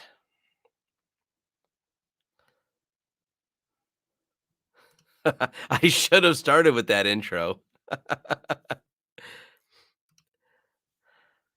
Your PSN videos gave me what I needed to get set up at home. I was able to show this up to customers securely. I've now installed for business. Have another plan. Awesome. No, I don't want it in this office because I want it quiet. There's one I have. I don't know if I have a big. This is just a small. My studio is decent size. There's an entire. We're building a bar and everything on the other side of the wall. We got a pool table. There's actually a lot. Let me find it if I can show you what I think I have this as a photo. Where is it in there? Here, it's not finished, but I'll share this with you. This is on the other side of the wall for me. This is the other part that we still need to build a bar on the other side. But yes, there's actually a fridge and a bunch of stuff over there. So I don't want it in here. No sound, no sound. I'm catching up with all of it. Mike, it's muted. This is a good time for a good ride. All right. Enjoy the silence. Sound back. Don't mind those signal messages. Yeah. I think TrueNAS scale. You know how many I know this. There's I know how many people I know on Signal watch my live stream. I would say TrueNAS as a NAS is very reliable. It's the other functionality that has a problem, but as a NAS, it's very functional. You literally just set it and forget it. It's usually pretty straightforward. Usually, what specifically? Signals me saying no sound. Calculator under the desk. First time catching you live, love watching your content. Always something cool to learn. Keep up the great work. Well, thank you very much. So now we have to see Drunk Tom. No, what do we have to? Oh, what do you have to do to see Drunk Tom? You don't. Tom doesn't get drunk. Like I sip whiskey, sip a little bit, but I don't. I don't remember the last time I actually. It's probably been since I got like a little bit. Like I drank a little too much somewhere. It's been a while. I just don't drink much. Laughing at how many signal messages I have.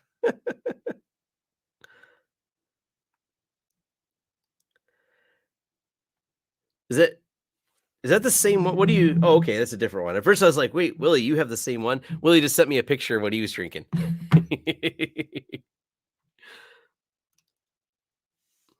Do you ever had an IP cam at any brand that you saw calling home when the assumption it would not do it? I don't know. I don't. Even with the Amcrest ones, I don't put them online, so I never pay attention to what they try to do because they're blocked. Do you guys have in-house PowerShell scripts? I work at a shop and been the only business management guy. Ended up having to write a lot of my own scripts because they were overloaded. Yeah, we do. Mm. What's the device in the thumbnail? That is, it's a company I never used. Jason at CNWR used to use this. This was Perch Security. This was a tool they used to use, and these were the hardware devices that came with them. They were a security monitoring tool that did network monitoring, and this was the hardware devices that you plugged in. It was when I recorded it. It's just the Kaspersky Labs thing. So Tom doesn't get drunk, sips whiskey. I know when to stop sipping whiskey. That's the important part. You should come out to Beers with Our Engineers, usually in Southfield. Send me an invite. I will go out with beers and engineers. I do venture out. Sometimes go to MISEC meetings. It's kind of hit and miss, but Southfield's not a far drive. You'll actually find me if you're looking for local events where to find Tom. IT and the D. I will go to some of those events as well. I picked up a true NAS scale for device capability and NAS for functionality. I have VMs and containers on a Proxmox cluster. Drunk live stream setting up PFSense. There's an interesting video not on my to-do list. Maybe. Do you see a future with other options in phones where they don't collect every scrap of data they are able to? That's just a business model until there's laws that start restricting it, and better competition laws. It's a very complicated, slippery slope. But there's a book you can read called How to Seize the Means of Computation by Cory Doctorow. Great book, good read. It lets you get a better understanding of some of the challenges we're having around it. I was a backer of that book on Kickstarter. Absolutely loved it. True mass, mini mass with at least 4 SSDs, but never find the right one. There's what's his name? He was just at the top of Brian Moses. Is his name?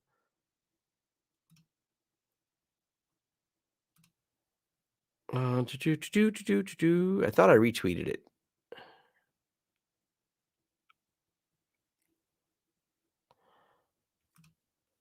Did I retweet it recently? Maybe. Well, I'll find it. Hold on, I'm gonna share it with you. There's actually a really good NAS build Brian Moses has. I'll just drop it on here. But look up Brian Moses, TrueNAS. He's got a blog where he writes up different TrueNAS budget builds. We should post more on GitHub. We don't have a problem posting on GitHub. I don't think we have it on GitHub, though. Oh, Incompetech. James McLeod, Incompetech. He's on YouTube. I credited him. If you actually, I guess you have to scroll back to that part of the stream. But Incompetech does a bunch of free Creative Commons music. As long as you give him an attribute. So there's a B-sides. Oh, and unfortunately, you can't make it. That's too bad. Tractor and heavy equipment reviews. You said not to route TrueNAS traffic between multiple servers P2P with DAC. What switch do you suggest? 10 gig plus for NAS traffic? I mean, any 10 gig switch will do NAS traffic. Let's drink and deploy. Oh, that's a good topic. A secure phone, Pixel phone running graphene. Yeah, I mean, there's options, but it's trading off that usability of things. Random question: is a situation where you'd recommend VMware ESX over XCP? They are currently looking to move XCG from a fair size VMware. Just wanted your thoughts. If they're needing certain functions in it that are unique to it, like some of the we have a client, well, they're actually moving off of it, but they were using like VMware Horizon integration. There's not a one-to-one equivalent in XCP-ng to the VMware Horizon server. So if the features don't line up, it's really kind of as simple as that. Do they have the features? We consulted with someone else who's using, I think it's called Dell VX Rails. They're Dell servers that were shipped from day one with VMware. They want to know if they can load XCP-ng in them. I said, I don't know. You're going to have to, and they don't have any extras. So they have to take one out of production to test. And they didn't really like that idea, but I said, buy a used one on eBay. I don't know. So sometimes there's times I said, you may want to stay here if you don't have the migration path, but yeah. Fellows sponsoring B-Sides have done tons of research into industrial device security. Oh, it's always fun. I did not crowdfund the Zima blades.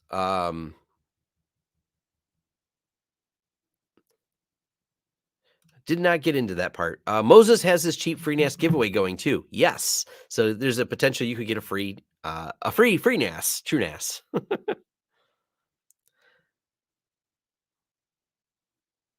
Let's see. Oh yeah, the tractors and right to repair. Yep. VMware creates special ISOs with the drivers for those servers. That was one of the things I looked up and we talked to them about it. And I I said it's kind of a hacky experiment. So yeah, I said you're just gonna have to take one out of production, pop the drives out so you have a backup and go from there. Now let's talk about the sneak peek. So there's a couple things we can talk about here. Let me see, how much of this can I show? Well, I'll throw this up there because people love when I talk about Proxmox. But Proxmox, we are loading. He said if that doesn't solve it, I need to email support. This is some of the close-ups we were. But this is the server we're taking apart. It's got 1.5 terabytes of RAM in it. So we're doing a whole video on this. I might, if I get time, I might do the video tomorrow. Let's see if I got a better picture that I can show. It's kind of cool how the backplane comes out of it.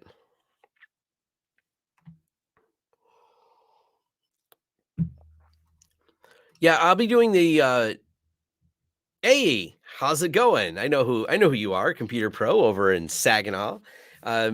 The UniFi video review, I want to do a comparison. We sell way more Synology than UniFi by a lot. Partly because UniFi was out of stock, partly because Synology has more features than UniFi.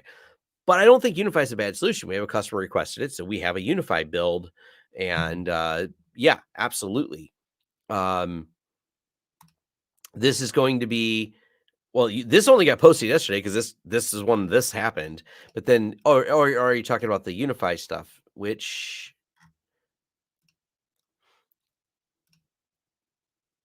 yeah, this is the video. This is the couple photos I took of some of the cameras we're setting up.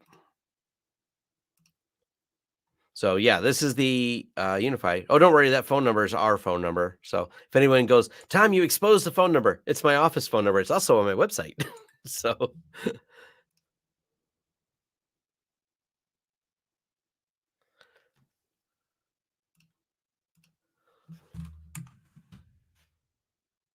but nonetheless, I want to do a video, an updated video comparing this. So that's maybe next week I'll get that done. I got a lot to do, but that is on my to-do list.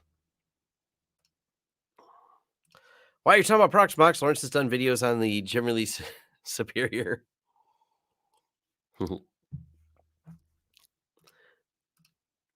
Yep. Nice starter numbers. 1.5 terabytes of RAM. Random question number 2. Is there a particular Linux server variant distribution you like, or also looking at Linux server platform standardized on? I'm really a fan of Debian. That's my go-to for servers, has been for a while. Ubuntu's not bad. We've got plenty of Ubuntu ones out there, so.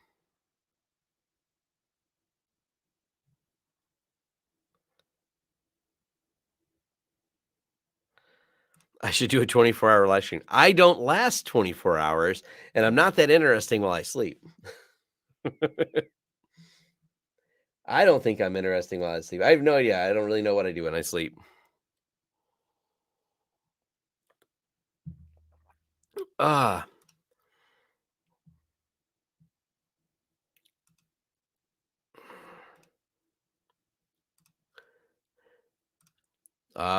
What are my thoughts on crosstalk? Chris did a great job on the video, and FreePBX is not in good shape. Those are the best things I can really say. There's nothing. It's just unfortunate that FreePBX has fallen, I guess you could say, quite far, if you will, on how things are going. It's not good. The FreePBX situation is a bad situation. Yeah, the other video stuff that I'll be doing, so besides the big server, the other video reveal, if you will, is just showing, I'm going to do a whole video and walkthrough for the CNWR. This is like one of our conference rooms. It's a nice building we have, and I just want to show people this is where we work, for those wondering. And we're remodeling the Southgate office soon enough, because it's been years since I've done a video on Southgate, because it hasn't changed much until now. And now it's a mess because it's like everything's got to be updated. So this is like our main headquarters for CNWR, is the Toledo office. So I'll be doing a walkthrough of that. What else is there? Oh,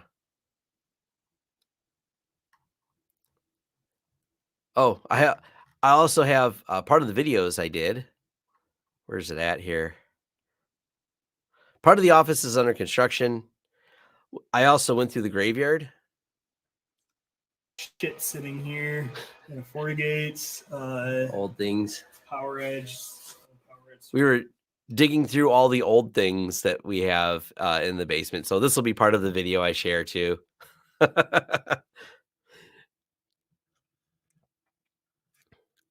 So lots of old fun stuff. Though I'll include that in some of the video. Just us digging around through all of it. Yeah, we have a whole walkthrough we'll do with the basement and everything else. Me and Jason, this is the bottom floor of the building. I thought, to me, this is the interesting part. This is where all the things go.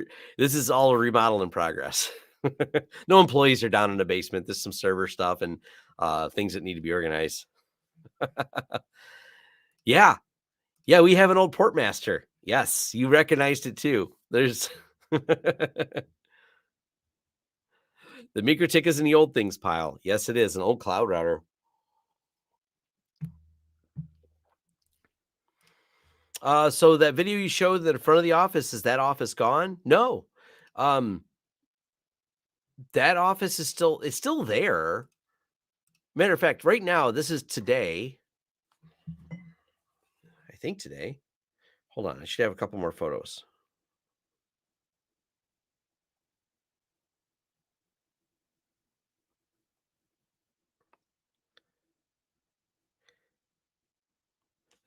No.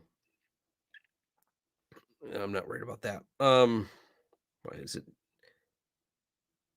Thought I took some pictures today.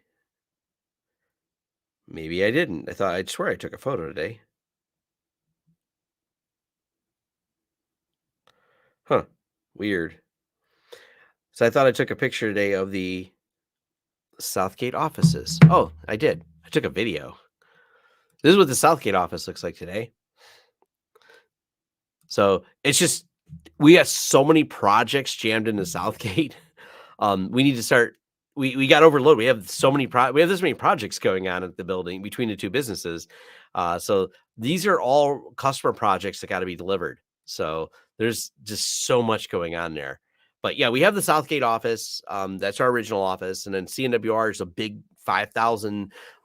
It's over 5,000 square feet on like each floor of the CNWR offices. So we're gonna do a whole video on all of that. Just a nice walkthrough for people wondering where we work and what it looks like there. Are you big on remote work from home? To me, offices are going old fashioned unless you need a group collaboration. Even then, it's a rarity. It's a mix. Not all of our staff come in, and they don't have to. Some like to come in. I realized it's more about having the option to. There's some things that you lose in the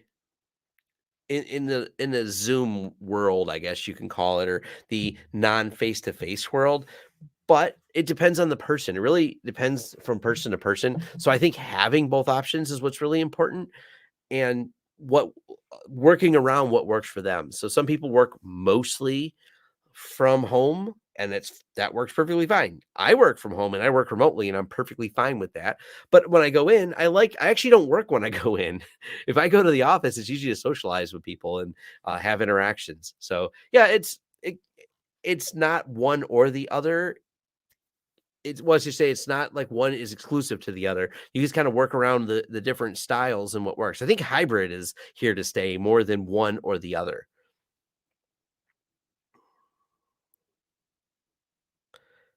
Clean pictures, no dirty pictures. So I plan on separating my network in multiple VLAN. How many VLANs are most common in enterprise? You can read an article about how NASA had a massive flat network. Most home labs have more VLANs than enterprise networks. How's that? So there's not like a commonality on there. Maximum number, usually home users who want to buy consulting to have me set up like 50 VLANs for things. That's more common than businesses that do. Businesses, you kind of have to push them towards securing things. Home users are like, I think every device I have should have its own VLAN, and then I need a series of rules in between them. So yeah, it's unfortunate. When it's up to us, we set it up properly. You only need a few different ones. I actually like my friend works for a medical facility, and I think they have 4, and they're big, but they just divided into 4 separate networks, and that was enough for what they needed. I want to set up a cluster in my home network with Kubernetes. What hardware would you recommend for under €1,000?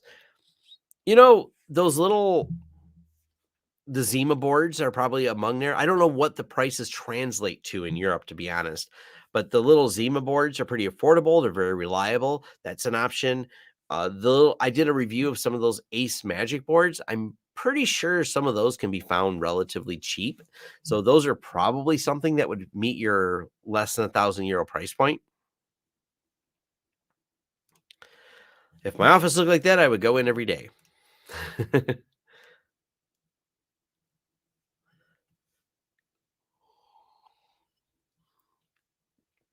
Yeah, it ends a lot of old companies never get rid of their old stuff. It is kind of like a museum.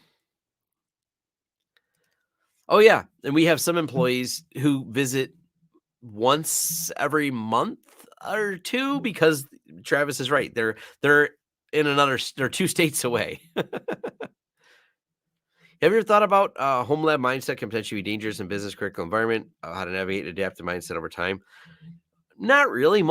You know what? Homelab people generally, not the guy, not the Homelab person who started out today, like day 1, but people who've been home-labbing for a while, generally speaking, have a pretty good grasp on security. I have really good conversations with people in the forums and things like that. They have really strong grasp on it. So I would actually say once you just reach a mature understanding of technology, you can apply those to business. Matter of fact, usually the aggravation is the other way. You have all this deep understanding of technology, but you don't have the ability to get people at work to apply it the same way at the same level you know it. And it's also challenging because putting things in at scale, like, hey, we had a project, we worked with a large company to unflatten their network because the previous IT people, their idea was to just make the subnet bigger. That's how they they kicked the can down the road. They didn't solve any problems. They just made a bigger problem. And it was a mess. So they just had this giant subnet with like 2,000 something devices on it. And so it was so much work to sort out everything and reset everything to get it all segmented out properly because there was no concept of separating printers or workstations or home equipment that was brought in or critical infrastructure equipment. It was one giant network. And that's a common problem you run into. So it's actually kind of the opposite. Someone who would watch my videos said, hey, my work really needs help. I'm now tasked with helping. I really want to do this. The other IT person has failed enough times that they decided they were done with them. And we help them like parse out the network. So it's a thing. You can have a flat network with microsegmentation, so it's possible. Yes, you can. You can even I did a video on like how to secure your NAS, and that concept can go a little further. You can have a bunch of devices with their own firewalls, and that's pretty good. And it's not a bad idea to set that up. So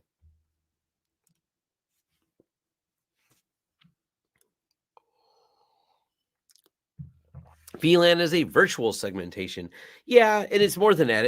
VLANs are often done out of convenience because if I only have one fiber run that goes from the back of the building to the front of the building, but there's different divisions running that should be segmented or different pieces and devices that should be segmented, instead of running a fiber run across the length of the building, VLANs are kind of the solution to use a single fiber run and parse it up as opposed to running multiples. But yeah, it really depends on all the details for that. Are you an authorized Netgate dealer? If so, what do you think about their very low margins? I get it that money is in the labor, but still margins are so low. We are not. You will not find us, me or CNWR, on the list of dealers. We just never signed up with it. There's no point. I tell people just go to Netgate and buy it. There's not enough margin in it. You're right. So without enough margin, why do it? Last company I worked at kept a huge flat network to supposedly keep it simple. They kept buying faster internet to try and fix. I tried to help, but they wanted it simple. Yeah. If you had a standalone UniFi network controller or USG setup, would you abandon the controller and move to a Dream Machine? Or keep the controller and go to UXG Pro? If I were to have a crystal ball and try to predict with some, I'm still stabbing in the dark. I don't really think that they're going to keep pushing the XG Pros much. It seems like all the new features come for the Dream Machine. So if you're looking for the all-in-one device that's going to both manage your network and your firewall, the Dream Machine is going to be where I think UniFi is really, if you look at the features, you see features come for the Dream Machine, and maybe they'll catch up with the XG Pro series. So my money's on they have it. I mean, that thing was in beta for a long time. It got released, but it's not that popular of a device. Dude, the head of my IT company blocked the use of Windows Calendar task in the bottom right corner of the start bar. No one knows why he did it. I didn't even know it was possible. Anything's possible with group policy. Why did the comments jump?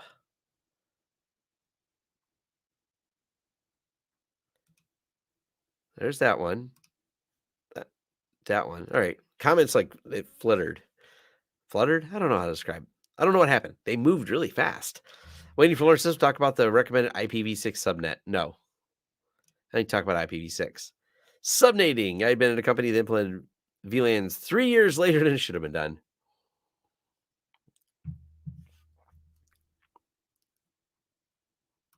My VLAN comment was for the Homelab. I would doubt, never doubt your knowledge.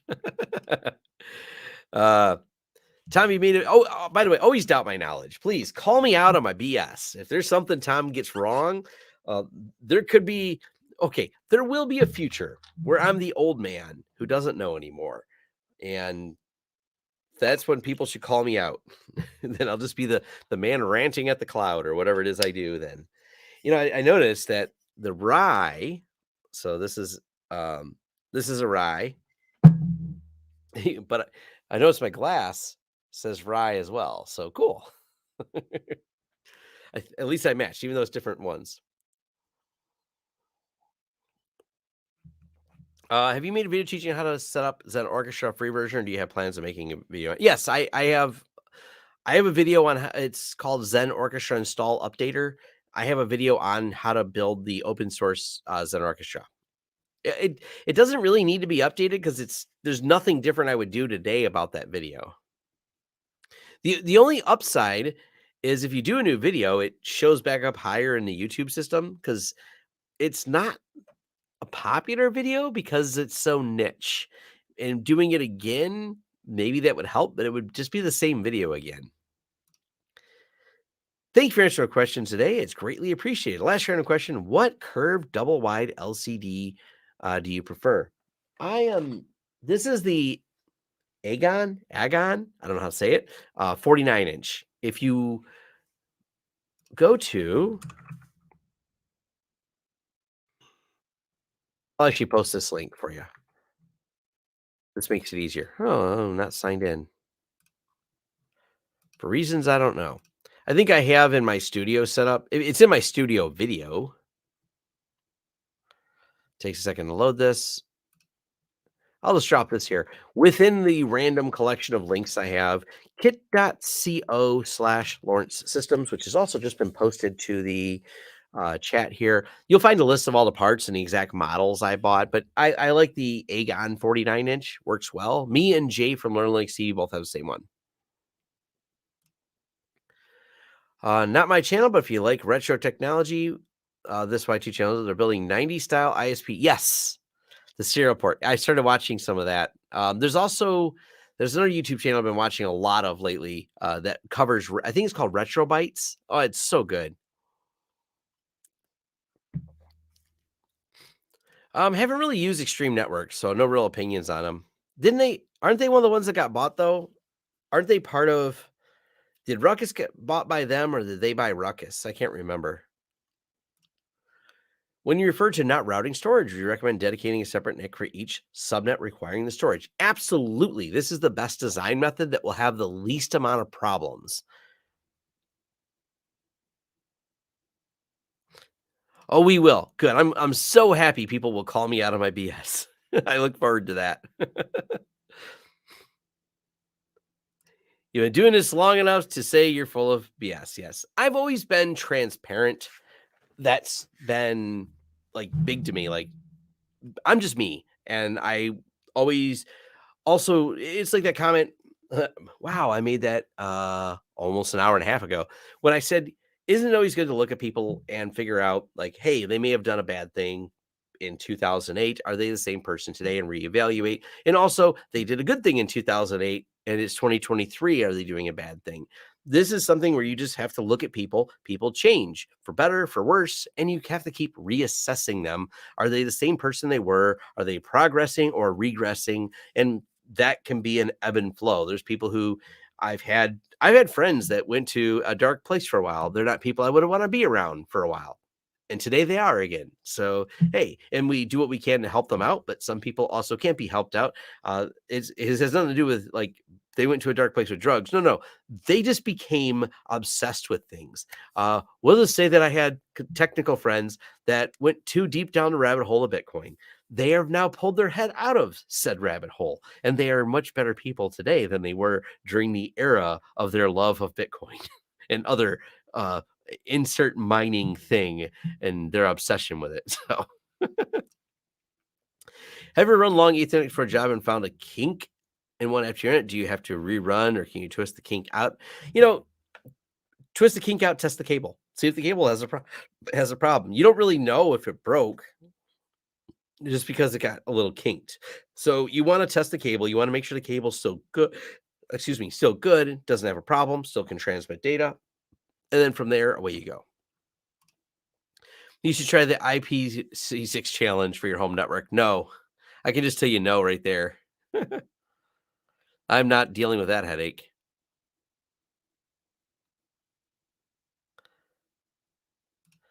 VLAN versus subnetting. Is there security difference, or is another way to segment network? The thing you have to remember about a VLAN is you are sharing the cable. You're sharing the port. So if one of these ports that you've chose to use here is sharing with another, first, you're sharing bandwidth. Second, if someone's on the native VLAN and they can see all the other encapsulated traffic, that can be a security thing. So there is a security difference when things are physically separated. There's no chance of it. Matter of fact, one of the things we've done for a long time, we have a separate switch without a VLAN on it. One of our secure networks, we just don't VLAN it. We have enough ports on our PF Sense that we dedicate our server side network to its own port. So you can't make a mistake, because someone said when they were looking at my rack video, hey, why is that one switch not UniFi? I'm like, well, it doesn't have UniFi attached to it, because if you were to somehow get into my UniFi controller and be able to flip ports around and, do something where that would give you a privileged access to there, you won't find my server network on that same ability to switch it. It's on a switch that has its own separate management user interface, but physically separated. So yeah, there is a security benefit to having absolutely dedicated ports. What is the last disaster recovery you did for a client? Well, there's always crashed servers. Solve the database problem for one of them because it was faster than restoring the database. That was a fun one. We got a guy who's better at databases than anyone I know, and we were floundering trying to restore it, and we're like, this is going to take a while because this is all broken. It was a calamity of errors that led to it being broken. But then the other guy looked at it and goes, I can fix that. I'm like, you can fix this weird old database that runs this giant warehouse of things that in inventory. He goes, "Oh yeah, watch this," and within 10 minutes he fixed it. So that was a fun one, kind of similar. So yeah, that's right. Arrowhive was acquired by Extreme Networks. That's correct. That's why I've heard the name before. On a whiskey thought, I'm drinking Wild Turkey Rare Breed. I don't think I've had that one. When are you going to update your UniFi spreadsheet? I don't know. 100 shares of Extreme Networks, double my money so far, got in $8 a share. Well, that's a good thing. A few of us in the office have, I think I did buy some of those Samsung 49-inch ones too. I get nice stuff for the people there. Well, now CNWR does, but before it was CNWR, they inherited all this. CNWR buys nice computers for the employees too.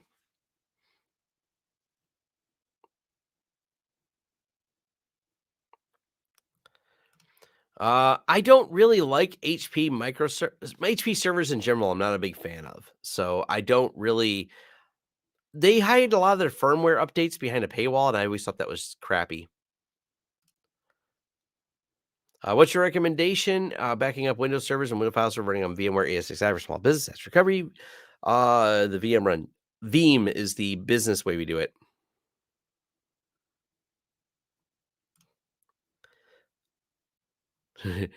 Crypto, yes. We can just describe some people as their crypto hiatus from me wanting to speak with them. We just won't speak of the time when they were too fascinated with crypto that I wasn't going to talk to them. That was a dark place they went to. Voice should always be on a separate network, dedicated VLAN. VLAN should have the second highest priority in network, second only management priority. Yeah, I mean that's a fair point. It usually isn't. It's less of a problem with 100 gig networks. It's generally, even 1 gig networks. It's just not a big issue, but it could be. So it's a good practice to set it up, because if you don't set it up and you do have a problem, retroactively setting it up is a lot of work. So it's ideal to keep your phones on a separate network.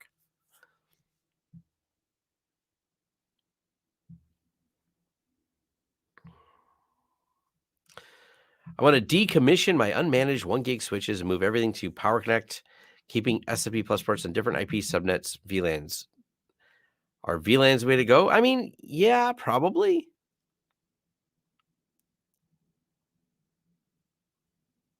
Veeam is the way. Yes. Veeam is just, like I said earlier, we trust Veeam. It works. It's reliable. It's consistent. It has support. Them crypto bros, no longer bros. They're just bros who lost a lot of money if we bought in near at the peak. Oh, so much grifting went on in there. I mean, it was just, yeah, it was a mess. Having multi-tenant office, multiple projects in a building, VLAN is the way to go. Segment them. Yeah.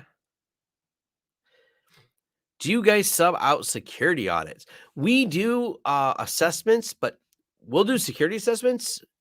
We don't always. We have people can do it. Pen testing gets a little bit more complicated. So the pen test, so security assessment versus pen testing. Once you move into pen testing, or if we need application pen testing, that is going to be something that gets outsourced to an extent. Yeah. Sales team. Yep. X1 carbons for the people at CNWR. I've had really bad experiences with the Veeam business rep. Really talked to you guys for 2 minutes, and he accused me of gatekeeping customers. It was enough for me to never recommend again. I mean, everywhere's got bad sales reps. That's unfortunate.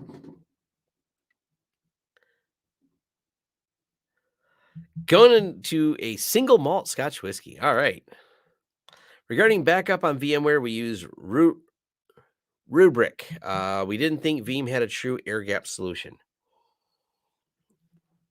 Veeam does have a whole immutable setup you can do for the backups as well. If you type in Veeam immutable, they have a whole article on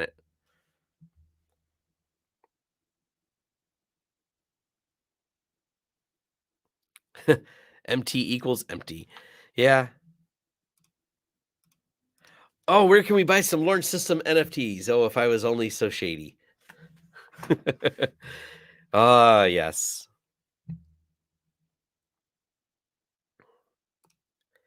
Veeam 321110. Yeah. It's important to have good backups and all this stuff. So another video I'm working on is Synology. And I have a few Synologies.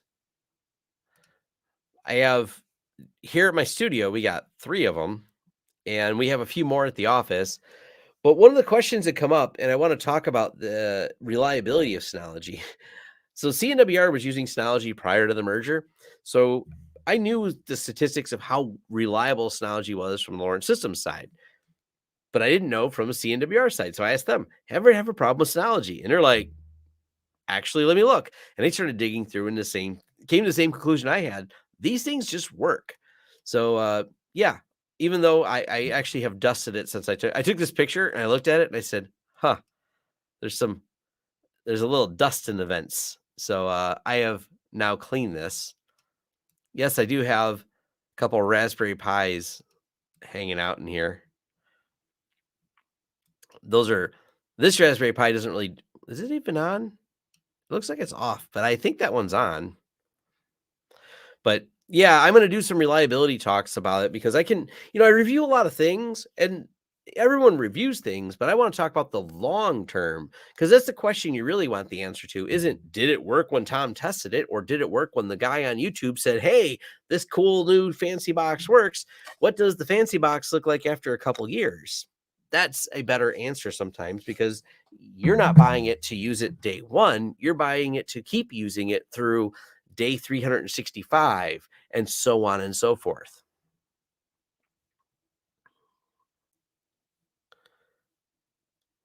Does Veeam support XCP-ng, or do you prefer XC? I like the backups that are built into XCP-ng. That's actually one of the selling points. So when you look at total cost of ownership of XCP-ng, having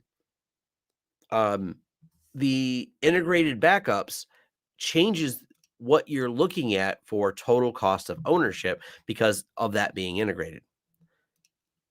I just had an alert. Someone was detected on my front porch. Let's see who it is. Why would someone be on my porch at 9 o'clock at night?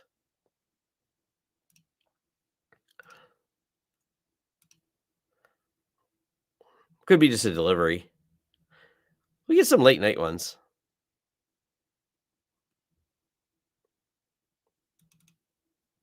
Oh, I think it's just, yeah,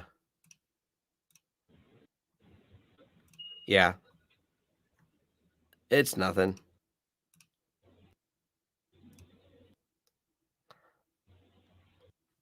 Something tripped it.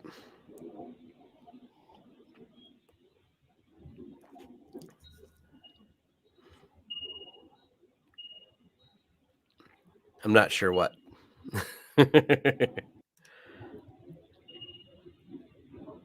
My wife's got her Halloween decorations out. They jump out. This is actually animated, and it jumps out at people.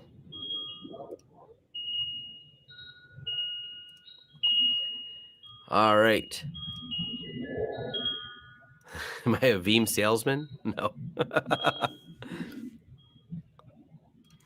What do you think about the default VLAN to be non-routable as a security measure? It's not a bad thing. That way, if anyone plugs into the trunk port, if you will, they don't go anywhere. That's not a bad thing at all. It looks like it's starting to rain again.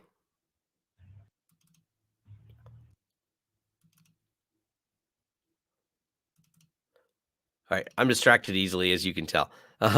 Yeah, it's not a bad idea. That I definitely say that's a good thing. Working on deploying some remote 5G setups for construction. Any preference for 5G LTA customer? Not particularly.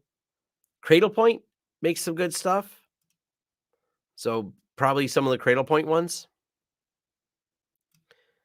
Other than Intel clock fail issues, most Synology QNAP hardware just stays working. Yes, QNAP may not stay secure, but it stays on.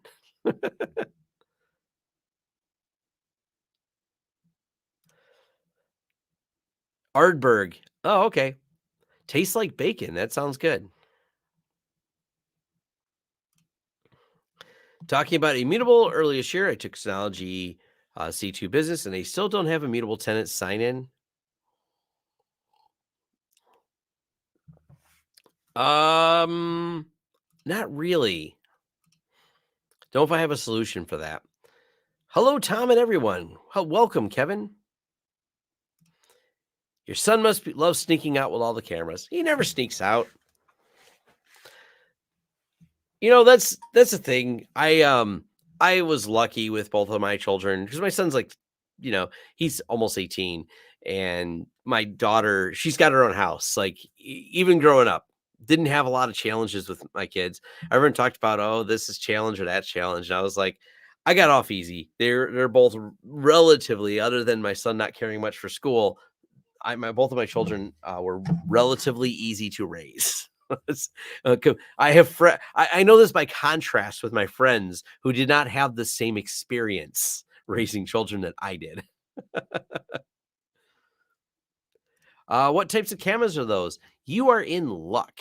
I have an entire video. They're Amcrest cameras is the short answer. The exact models and everything. Let me find.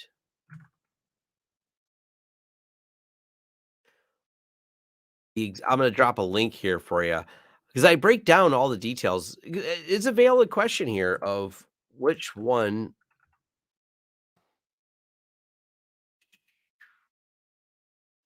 There we go. I share this link a lot because that's what people want to know is what's the setup? How'd you configure them? How'd you set up the AI system?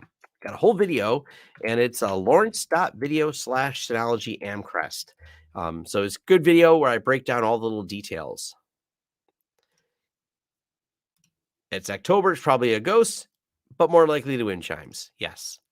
My Synology 1621 Plus was the best thing I purchased for my family. Love Synology, Photos Drive, and Cloud Sync to OneDrive. I think they just make such a good product. We sell a lot of Synology. Oh, there's a Veeam salesman at the door. Yeah. Yes. My experience with Ionic Breeze air filters helped me realize PC and networking gear dust magnets only fixes better HVACs in a closed system. Yes. Sick of the rain in Muskegon. I'm sick of the rain here in Detroit too. So yes. QNAP is crap. Waiting for mine to die. A hard-coded account that will exploit to crypto my data. Luckily, data is backed up. Yeah, they're kind of messy when it comes to security. Lawrence Systems. Why does XCP always lose to VMware on a Gartner charts? That's because and this may get lawyers after me. Gartner's pay to play. All right.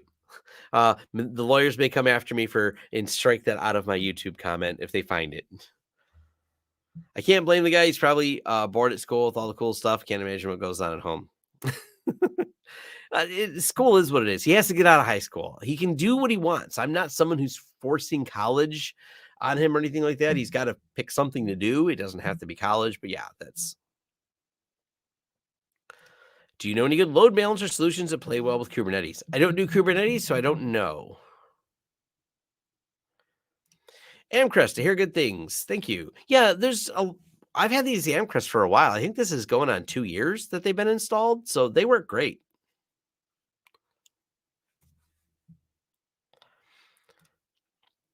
Saving the young kids must be kids knowing their parents as business owners struggle. Yeah, maybe. I don't know. Because my friend had at the time when he was raising one of his kids, he had a business, and some kids are challenging. Some kids end up on a first name basis with the police. And then you end up on a first name basis with the police. That was never a problem I had with my kids. Of course, I said my son's almost 18. Who knows what trouble he may find himself in, but for most part.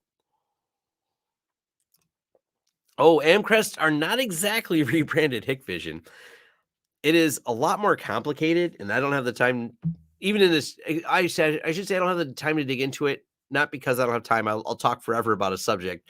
When you really start digging into, because we work with manufacturers, companies that have businesses in China, you realize there's so much stuff is all just built at the same place, and to make it look like there's competition, essentially, they rebrand a bunch of things out of the same company. So they're not actually rebranded necessarily. It's a way to make it look.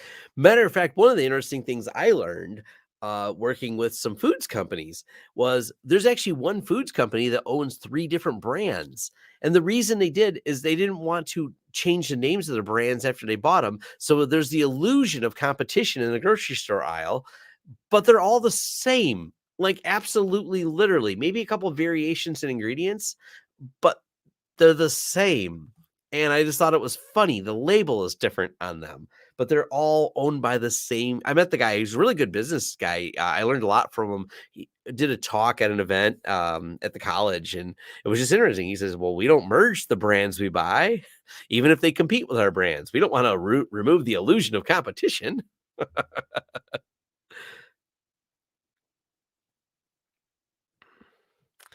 You may love your QNAP, but do not expose it to the internet. It is a dangerous place for a QNAP to be. I was average in high school. I did well in college because I got to learn what I was interested in. I was actually below average in high school. The teachers, though, because I got out of high school on a plea bargain because they didn't want me back. So I got my diploma, and that was the end of me in formal schooling. I kind of joke about it, but honestly, what I did in high school for me was I went to the library. I didn't want to do school, but I wasn't doing anything more than going to the library. I'd skip classes, go to the library. I mean, I was a true nerd. And the teachers knew it. They're like, he's just sitting there reading. And if we bring him to the class, he'll be disruptive until we send, because detention was in the library. The moment I figured that out, I love detention. Just send me to the place I want to be. I just want to read books. Interesting if Broadcom has any plans to change VMware's business. Oh, they do. If you go to the Register and read, Register has dumped some of the stuff that Broadcom wants to do. VMware employees are not thrilled about this. There's a reason we're selling more XCP-ng than ever.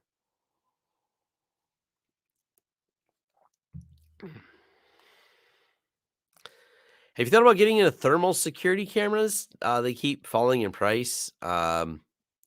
Yeah, I don't know. Not really.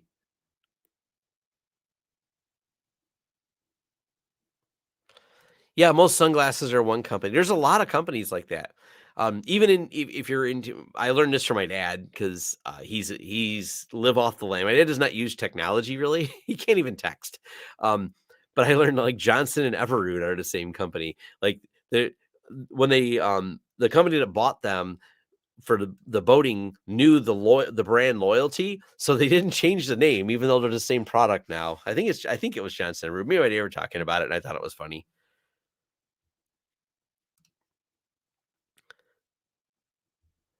Both my sons, got 2 sons in graduate school. Nice. You know, the daughters, so biologically I have 2 kids, but because it's my second wife, there's 3 more. And well, the daughters all went to college. So they all went to work in medicine, and there's not really a path to working in nursing or being a doctor that doesn't require some college. Maybe in the future there is, but today that path is definitely not going to be you don't want someone who goes, I did vocational school I'm your surgeon today. I was the same straight D student except for a few computer courses I could get. Problem is there wasn't many computer classes back in the early. I went to school in the 80s and 90s, so there were even fewer. Oddly, I got to take a Pascal class of all things. You either took a Pascal class or you didn't. There wasn't any other computer classes. They had one class, and it was on Turbo Pascal. My college was a waste. I haven't used it much. Endless examples of successful people without a degree. Education is the key. Education and drive are important. Not necessarily formal education, but having a formal education isn't a path not to success. It's all about finding your path. I've never been someone who just dumps on college just because I didn't go and found my own way. Some people do well with structured learning. Some people do not do well with structured learning.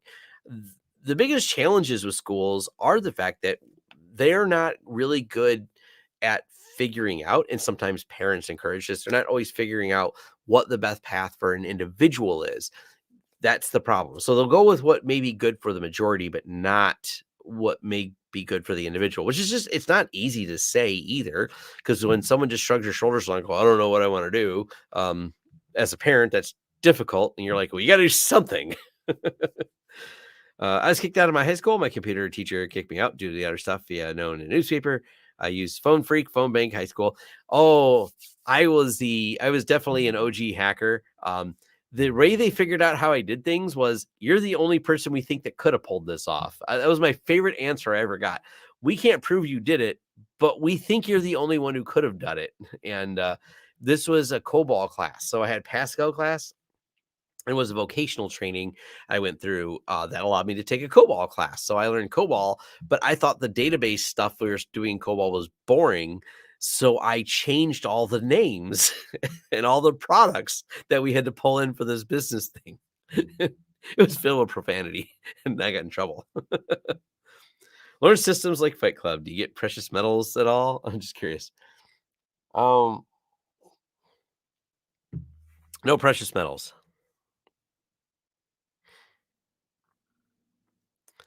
Besides typing class. Yeah. Biggest I messed up moment. God, I don't know. I mean, I definitely have blown things up. Definitely cracked things, broke things. I busted hard drives that were expensive.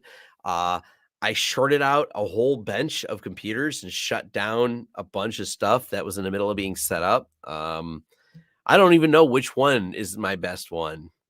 I lit myself on fire once, and if you're good at open source intelligence, I posted the video on a different YouTube channel where that is under my name. So if you can dig around through my personal channel, you'll find me on fire, where I refilled a soldering gun while it was on, a gas one. So yes, I don't even know which one is my best OS moment.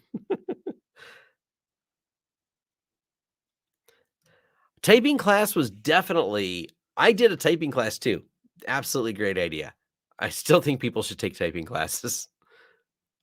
I still type fast today because of a typing class I took in high school in the 91 or 92. The good news is keyboards have changed.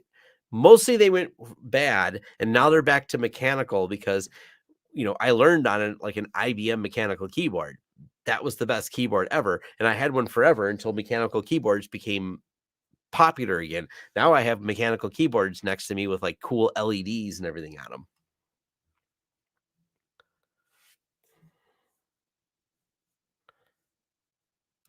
Start IT, hanging tape, mainframe magnetic tapes. Nice. Is YouTube being weird? YouTube is always being weird. Were you a Commodore 64 kid like myself? Yes. I did Commodore 64 and TRS-80. TRS-80 was my computer. Commodore 64 was the neighbor's computer. There was a spoiled neighbor kid that lived next to me, and he had the Commodore 64. It was not used much by him, but I would go hang out with. I don't think I liked him that much, but I liked his computer, so I played with it. He let me play his computer all the time. So absolutely, I got the hiccups for completely no reason. I'm not eating anything that would give me the hiccups. Starboard Electronics modeling, primary Motorola assembler kit, first Apple IIc equivalents.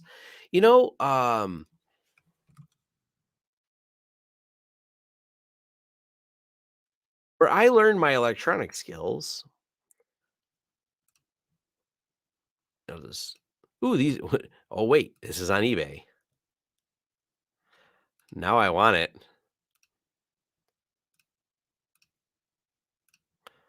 Any of you learn on these? This was, I had this exact one, the 151 kit. This was my childhood. Besides, this and a TRS-80. This is how I learned electronics. TRS-80 is how I learned computers. That was so much fun. Oh, he's even got the I don't remember where this went. I had this for the longest time, but this was missing. I got all mine secondhand because I didn't grow up with enough money to buy them like new. These were so cool though. They were so much fun to play with. How much is this going for on eBay now? About to buy something. About to buy a piece of my childhood. I love that I searched it and the first thing that came up. Only $39? Ah. I don't usually buy nostalgic things. I don't buy nostalgic computers because I emulate them. I like emulating all the old stuff, but now I'm looking at this. This is only huh. I might all right. Wait, they have the other one? There's another one I used to love.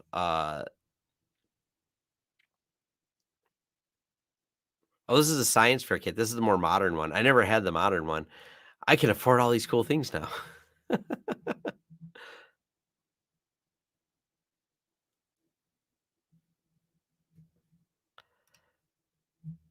Yeah, the school. I mean, my son does school remotely, so he kind of does typing. So you had a conversation with a police officer in a dead end office where he asked you could hack the computer in the corner, was unplugged to Dusty too. Yeah, all kinds of fun stuff. I love my Trash 80, man. Do you still keep your original sales guy when Vlog Thursday started? His name, no, not Marvin. Marvin isn't. Marvin left years ago, so Marvin hasn't been around in 3 or 4 years. I need to fix my YouTube channel trailer because if someone says, "Hey, is Marvin still?" Me, Marvin, I still friends with him. I don't talk to him very often, but yeah, Marvin's still doing something. I forget. I think he works at a university right now, which is where he used to work before he worked for me. Yeah, Marvin left maybe 4 years ago now. Thanks for the video years. Been a fan. Great help in switching careers. I'm now in my 30s. Awesome. Any advice for a one-man MSP who wants to expand and grow? What do you think should be the first hire? Admin or tech? You figure out your strengths. That's always what the thing is. Figure out your strength, figure out your weakness. You hire for your weakness. You know, what would be the thing? What's the thing that burdening you the most? And you hire for that first. Sometimes that's sales. Maybe you're weak at sales, and that's a good one. Maybe you're slower at the tech than someone else might be. So you hire a tech. That's usually the answer. It's not necessarily one or the other. Hiring a salesperson worked really well for me, but I hired techs before I hired sales. It was a scaling problem for me. We had too much business coming in because I was good enough at sales to bring enough business in that I had to hire techs first. So hire for your weakest point first. Later, sales closing the sales was my weak point. I can get the sales in the door. I just hated all the follow up to actually get this deal closed. All right. So I see other people. I had those. eBay is dangerous. Had one. I bought a modern version, 151 kits for my nephew a couple years ago. Yeah, those are fun. Yeah, I've got enough whiskey in me, and there's enough money in my PayPal account.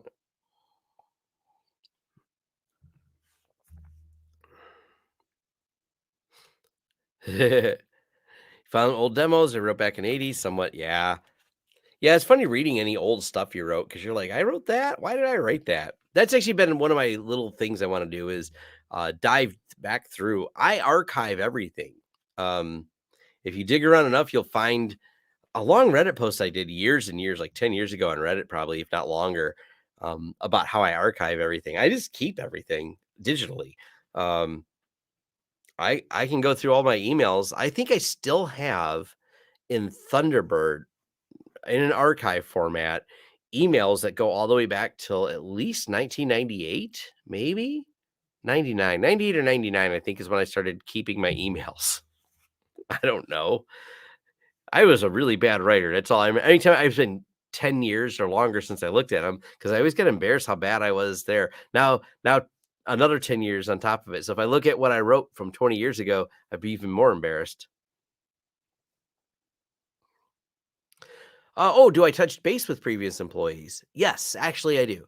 One of them I'd reach out to. I have one of the people who wrote some of my point of sale, my very first one. It was it was terrible. It wasn't a great system. But the person who wrote a big portion of it works for Blizzard now, and as a game developer, and which is always what his goal was. And I haven't reached out to him in a little while. I've reached out to him once in a while, but he doesn't live here in Michigan anymore, so that's why I haven't talked to him. I believe he lives California or something. But yeah, I try to reach out to sometimes old staff that I haven't talked to in a while. Yeah, I try to keep contact with people. I'm not actually great at that, just in general, employee or not. I'm not always good at keeping in touch with people. I'm that person. I realized when I replied to someone's message, because I do this, I try to like, oh, I should probably reach out to that person. And I realized I replied to someone's message 2 years after they had sent me, "How's it going?" And so I looked at that message and I said, "It's going pretty good." And I started the conversation up again. And they're like, "You're replying to a 2-year-old?" Well, they didn't have their side of the message, so they were confused. And then I said, "Oh," and I sent a screenshot. I said, "I still have your last message." And they're like, "Why do you keep all that?" You recommend a course now, and I got 8% IP. I connected your modem and home network ISP routers and terabytes of data. Okay, I have to thank you. All right, I missed that part. I was yawning. I might actually be getting tired. It is 9. It is almost 10 o'clock. 2 years as a cloud infrastructure consultant has been trial by fire. When you're on the cutting edge of cloud infrastructure, it's trial by fire. There's no doubt. Do you have invites from your old coworkers or acquaintances, play poker or something like that from time to time? I probably, it's hard getting people physically back together. I can message people, but I invite people over. It's just sometimes getting them to commit to a yes is challenging. I actually don't have that many former employees. Matter of fact, if here's some trivia. If you were to say, "Hey, what happened to your last one of your first employees?" Actually, a couple people I hired were older than me, and they've now passed. They're not alive anymore. I mean, so I can't even invite them out. Yeah, it's something I don't mind doing. I try to keep in contact and have lunch with people once in a while, but I'm just not the best at that. Do you buy anything for resale off Amazon? Yes, I do. How not to refill a soldering gas carrier while it's turned on. You found the title of the video. That is exactly what I think I titled it, if I remember correctly. Haven't heard of ICQ in a while. Yep. Yep. I'm just south of Detroit. Are you a member of Data Hoarders? Under a different ID than Launch Systems? Yes. Love this chat. You make me feel young, which is usually the opposite. Thank you. Awesome. Oh, ASL, man. ASL. Oh, I just got to type that again because, man, I did that a lot when I was young. Osborne one with CPM. Tech Tube Poker Night.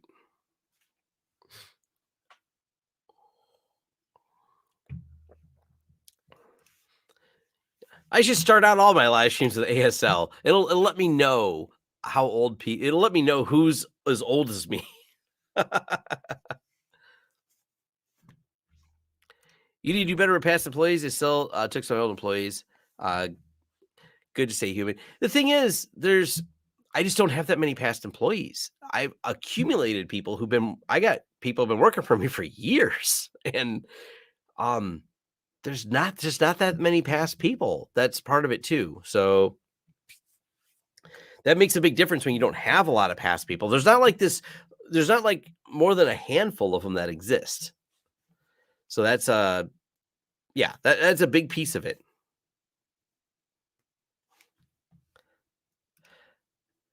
Let's talk tech and yell at clouds. Australia. It was always so exciting when you first got online. You could meet people from like way outside your area. And you're like, the thing that was interesting at the time was you didn't really know what they sounded like. And you're like, oh, I know because you're from Australia. You sound way different than me.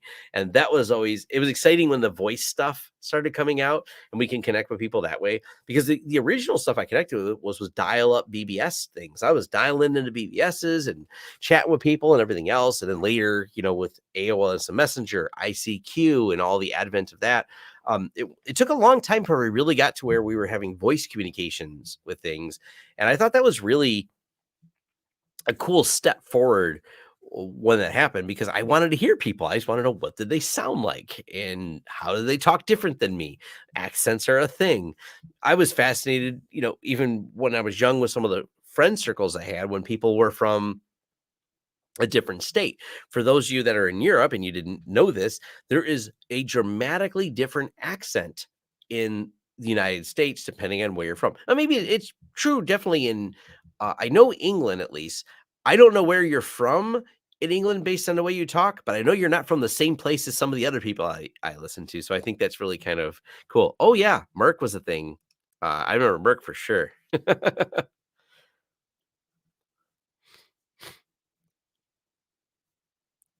Yes, Signal has moved to some quantum proof encryption. It's kind of a, we don't think quantum computers are going to get there very fast. They've been on the edge of greatness, like an inch away from greatness for a very long time. Not happening anytime soon, honestly. I'm a pretty optimistic person when it comes to tech, but I don't really see any quantum computers getting ahead faster. But in the event that this is true and Tom's wrong about this, quantum proof, matter of fact, even OpenVPN has some new quantum proof protocols that they're building. So it's common. It's less of a big deal than you may think, in terms of, like, it's not too hard to implement because it exists. People have taken the time to design and architect it. But it's good to see more people implementing it, including the Signal. I use Gateway Online. I didn't use Mnet. Most of my stuff was tied to Gateway Online because I started there, logging into their service. I can't remember what it was called before. It's called Gateway Online. But that was the primary one to use. But then I met a bunch of the people there. There was a few others that the name eludes me, which makes you wonder. Maybe I can find them through my old emails. I'm wondering what they all were. Hey, neighbor, we got Troy, Michigan. Awesome. ICQ is ahead of their time in the group whiteboard and live text updating. Yes. That's why we're so comfy with online work. Yeah, all of us were online long before other people were online. Online chat used to be fun. Now they have to beat everyone. Had that everyone is a creep. Oh, yeah. Well, you were very limited on who could get online. If you were online, you were a nerd. No one else went through the trouble or understood what it was when I started in the 90s getting online. I think it was probably 90. My dial-up BBS days were, back in high school, and I think I might have been 15. I don't know. I was pretty young, and it was not common. It You were so in the niche, to be able to do that.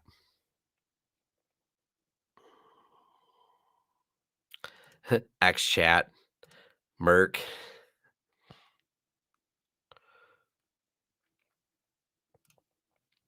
How would you optimize the ZFS pool? Let's say 12 SSDs to reduce CPU load. RAID Z1. Um, ZFS isn't too CPU intensive, so figure out. It kind of depends on workload. That's the problem. Tuning depends on workload. I have a video though about it. If you look up my optimizing, and I've got a ton of great articles linked in that video to help walk through your use cases to narrow down what would be the best.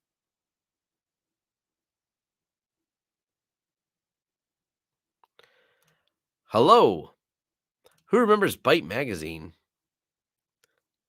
The Navy still uses Merc. That's interesting. Proper terminology is quantum resistant encryption. If anyone was wondering, basically encryption with algorithms that quantum computer would have a hard time with. That is correct. Someone has called me out. I've had enough whiskey to get called out already.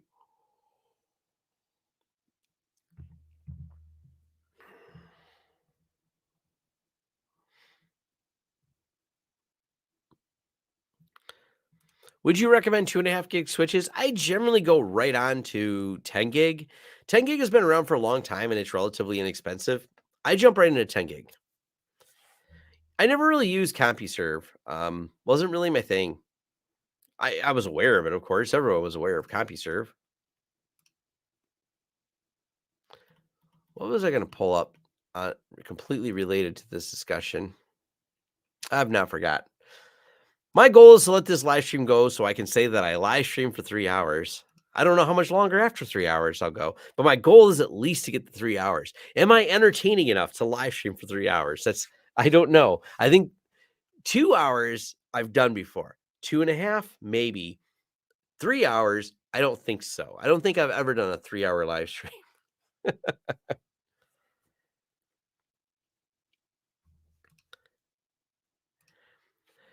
Um, data channel offload is really cool. You can certainly get a lot more performance out of it. It's a good step forward. And the problem with WireGuard, easy example, WireGuard does not have a mechanism for user authentication. This is why one of the problems I took right away, my stance on WireGuard, not that I didn't like it, but for anyone really, I'm not saying you, anyone to say WireGuard has less code than OpenVPN, it supports less protocols. You're right. It has a singular cipher that it supports. Therefore, there's some simplicity. But the problem with WireGuard, it doesn't have a user authentication mechanism. So while it is a great VPN in terms of transport layer and encryption and performance, without a user management system, you have to bolt that on. So of course you have less code, you have less features. If you have less features, you have less code.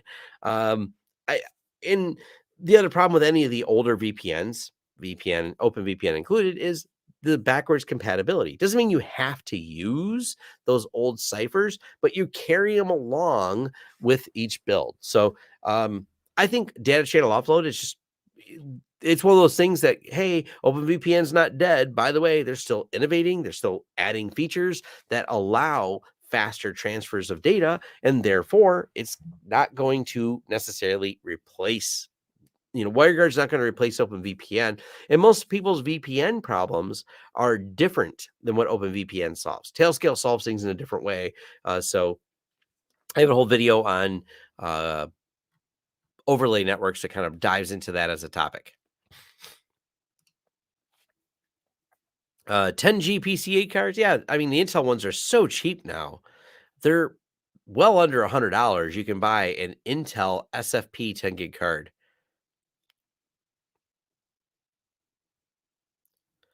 Computer shopper. More whiskey for 3 hours.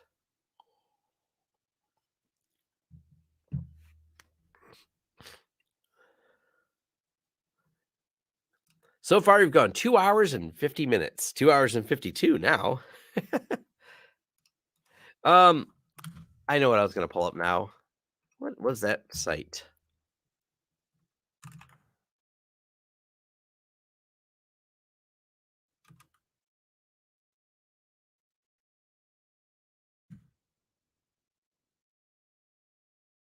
Who remembers Computer World?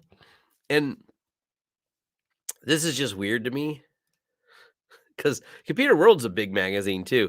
The strange thing to me is, if you didn't notice, these people follow me now on Twitter, which I think is weird. They retweet my stuff. Hey, thank you, Computer World. I'm like, I remember reading your magazines, but now they follow me on Twitter. Interesting.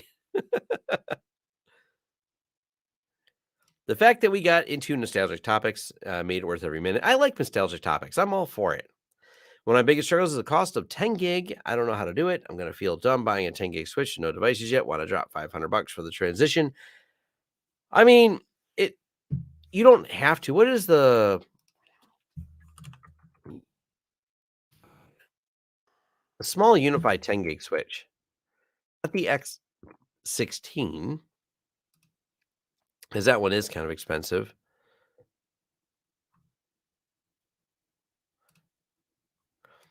Right here. I mean, this switch is what, 269 and has, how many ports are on this one? 6, I think. One, two, eight, 8 ports of 10 gig for $269. So, yeah, computer shopper. Yeah. I work help desk aiming to keep network admin Sunday. I'm playing and learning with my Homelab. What do you think about online certifications like CompTIA?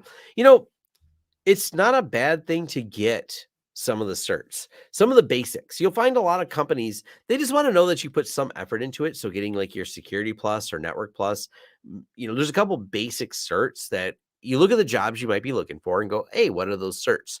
And that's a good way to start to go, all right. And it's kind of just a barrier. What happens with some of the hiring managers, and probably less so today because the job market's changed because there's more demand than supply. But when it's the opposite, when they know there's a lot of people looking for jobs, they put one of these postings out there, you end up with a problem of, if you're a hiring manager and you say, hey, I'd like to hire a job, and then 1,000 applications come in, how do you filter them? Sometimes they filter them by saying, well, at least make sure they have these 2 certifications. Oh, cool. Now I only have 300 of these people that are applying to go through.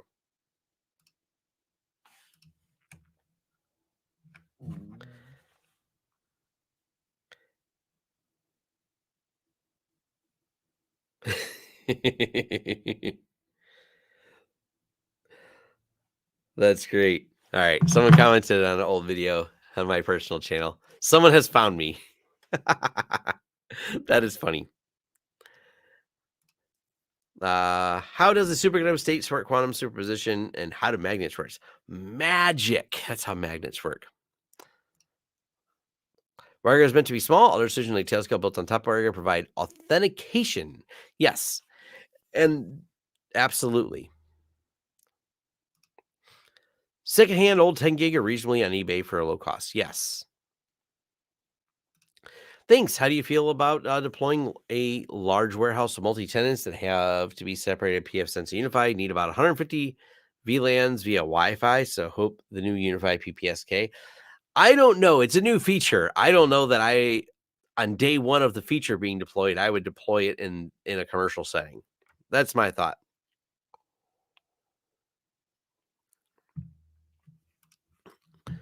First ISP was Gateway Online. They were a local company, very local. They were in the same city as me.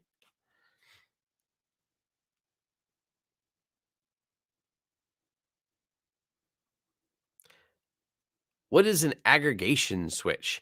I usually call it an aggravation switch.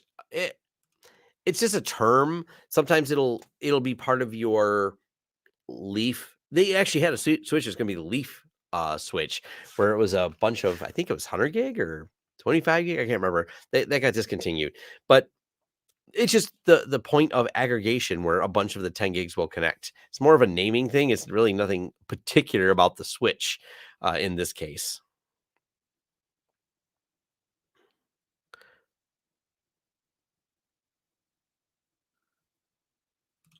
Calling you out, both know how cool AI is underlies the universe.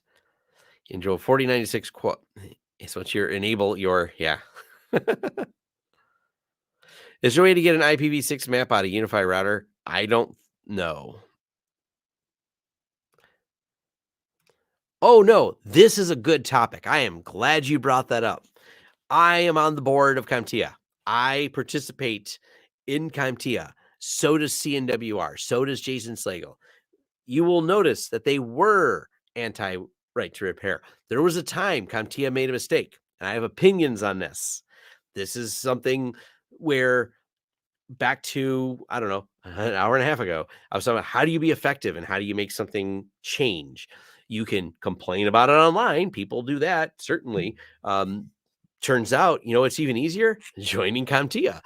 I don't mean like joining as a member. I mean like joining and participating in the board meetings of CompTIA.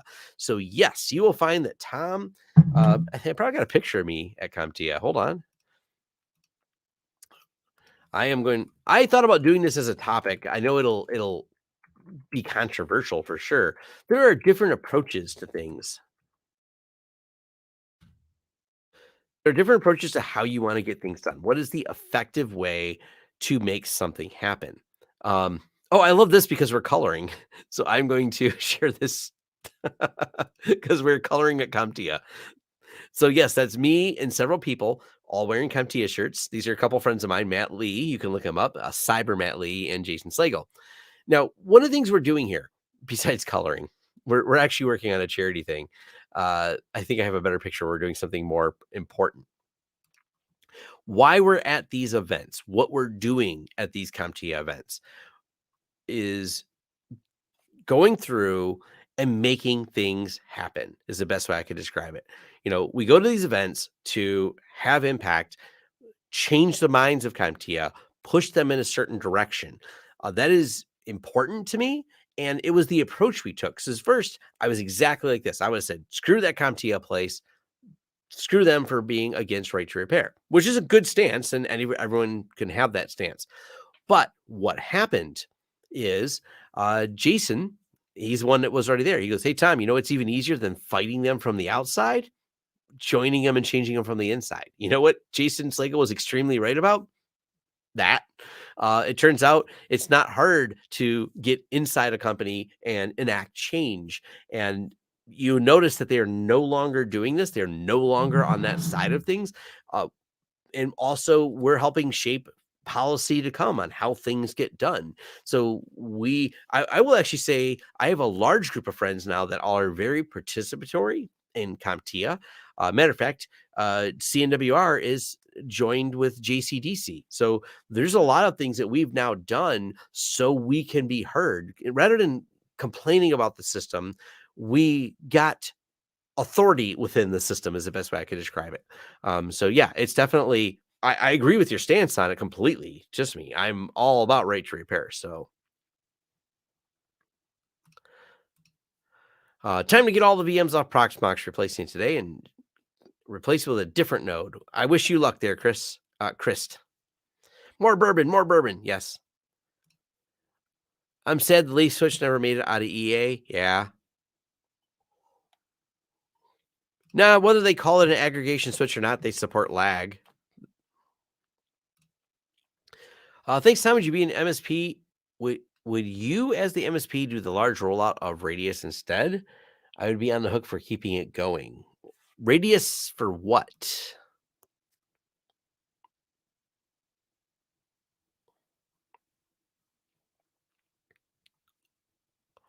Want to hear these CompTIA opinions? Hopefully that rant was reasonable. Did it make sense what I said about CompTIA?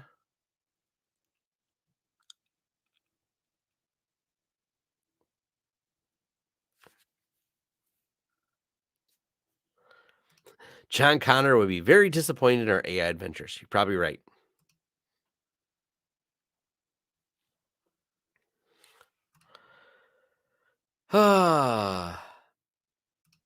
Damn Diesel and Lawrence Systems. Amazing CompTIA issues. You don't have to take your philosophy.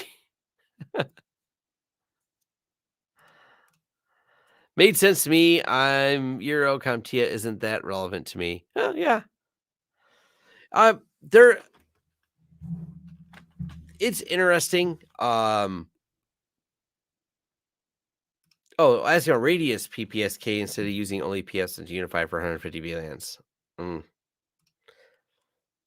How many minutes?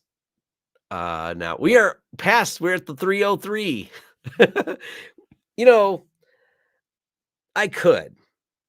I probably have the stamina. I don't know if my voice would give out or not. Could I go to 404? Could I do a stream for 4 hours and 4 minutes? And then it's Tom not found. I just drop off. I think I'm going to actually run out of steam before then. I wake up at 5 every morning. I'm not going to lie. I'm an early riser. I wake up at 5 and I'm pouring me more whiskey anyways. But about 10 o'clock, I watch YouTube in silence. I just kind of go through some retro computer stuff or random interesting videos, Styro Pyro and many other people that I like on YouTube. So I have a whole collection of YouTube things I watch, and that's my chill out before I go to bed. Yeah, 4-hour stream. I agree. That's getting. I want to have a voice tomorrow to use.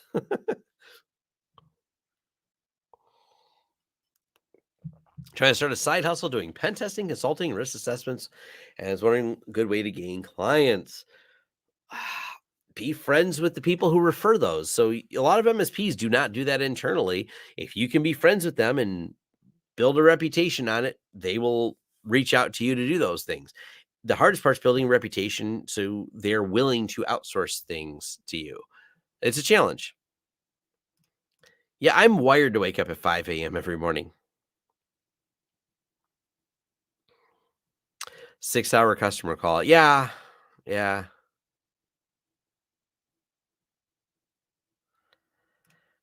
Preferred UPS. We use everything from APC to Eaton. I don't really have a particular one I love.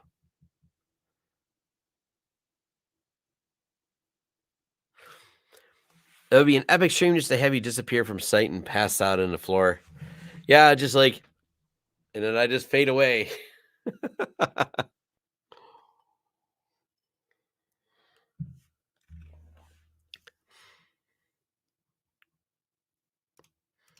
I don't know. We have a monster like 8U. I think there's a 4U unit and another 4U unit APC, like the secondary bank of batteries. We have some big ones at some clients. They seem to work fine. Any of these companies can be goofy. I think Eaton makes a really nice product. I've never really had any problems with the Eaton ones. I know Tips kind of had problems with them, but I don't know if they were Linus Tech Tip problems or if they were Eaton problems when he had that one that went bad.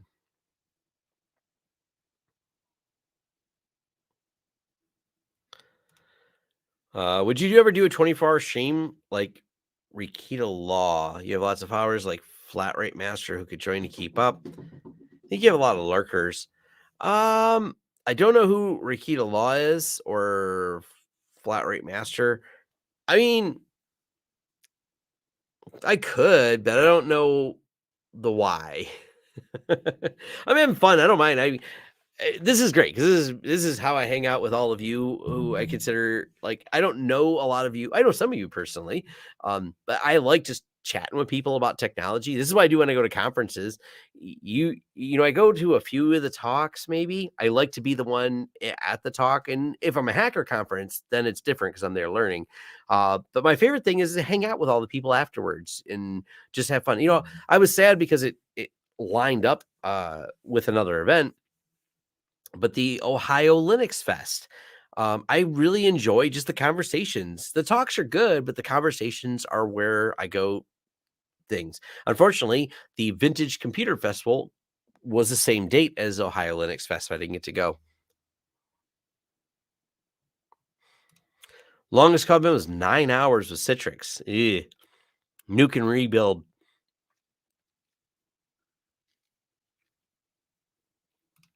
What do you think about EcoFlow? I know a lot of EcoFlow has been flowed into YouTuber verse, and there's a lot of people in YouTube using them, but I don't know much about them. I mean, they're novel. I thought about. Here's my thing: do I reach out to them because I have a channel and they'll probably send me one, or do I just buy one and then I'm unbiased because I'm paid for it and I'll decide if I like it or not? And I mean, I decide if I like it or not if they send me something, but that way there's never any implied bias. Do you use any UniFi Power Series? No. Also have a soft spot for Eaton. I'm in a mechanic and trade. Their automotive equipment is second to none. Yeah, their industrial stuff that I've used in the past or interacted with was always really reliable. Ohio Linux Fest, yeah.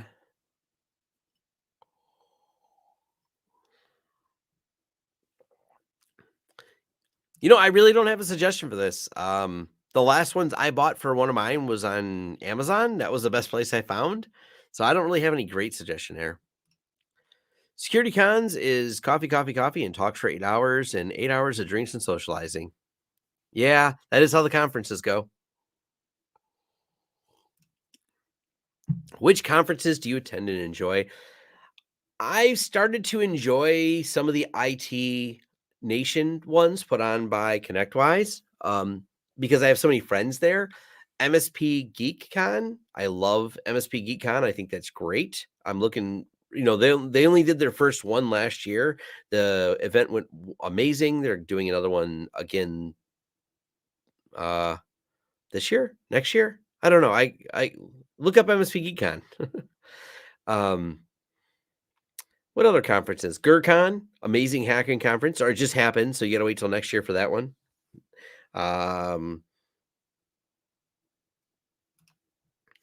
Always hardwire. That's my thought on wireless mesh networks. One more question. Anyone please suggest a good router that is all wired, non-wireless? I would go with pfSense.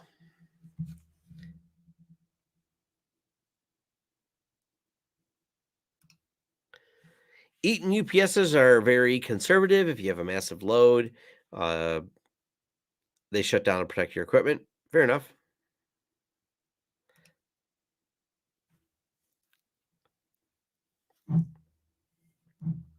ConnectWise, use Screen Connect. We still use Screen Connect. Screen Connect's good.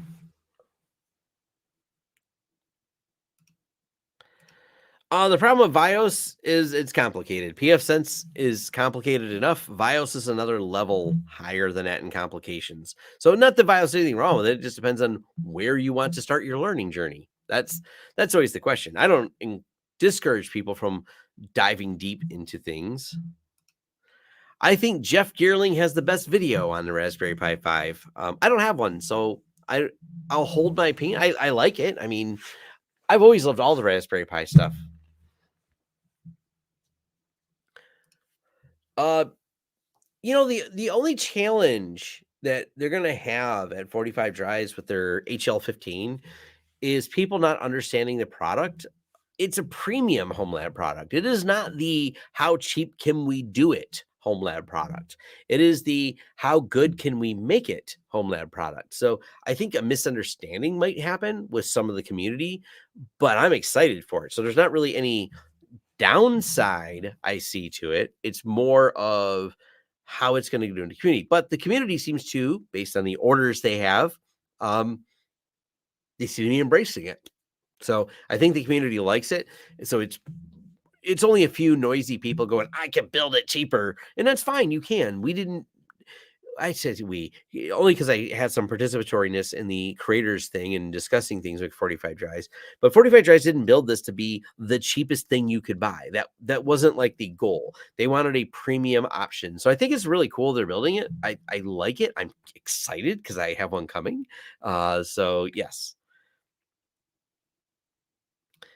Vios is not hard, but you will not get stable. It's for supporters only. I mean, it doesn't have a web interface. So you can't say it's not hard. It depends on whether or not you think. So I don't think ZFS is hard. I don't think not having a web interface makes things challenging. But I know the average admin does not think that. And that's the big challenge. So, and if not admin, Homelab user, if they're not familiar with command line setup for this stuff, it's going to be really challenging for them. Yeah, Vios is a command line router software. It's not bad, but being that it's command line, that's could be too much to ask for some people. I let people make their own decisions. So, Tom Bingo.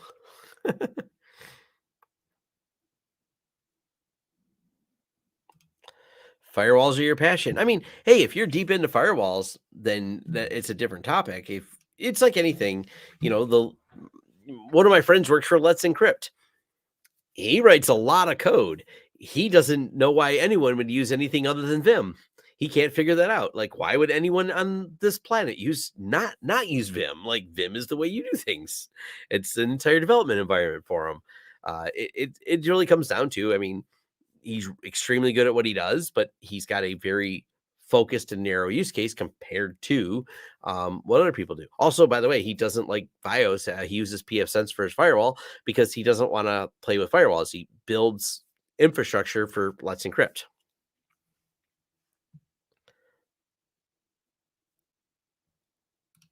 As for CLI admin, I was the only Linux guy at my last job. Rest for Windows, anything CLI, I was the guy. Yeah.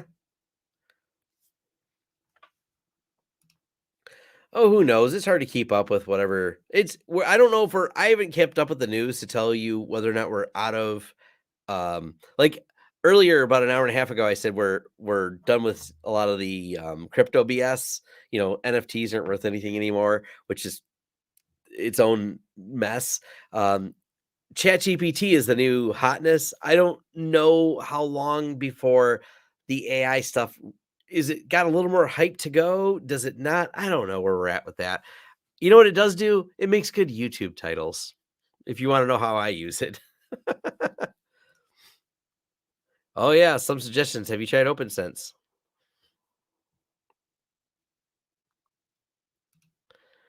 I'm working on a follow-up to your oh good. Hey, it's Mike at DNS Filter. We're gonna follow you the best DNS video. I have a similar script I've been developing over the years to combine with some of yours. I hope you like it. I'm looking forward to it. I'll share it. So tag me it on Twitter, send me an email. You have my email. I've talked to you before. So you have my contact info. I'll share it out. I'm interested. I want to see it.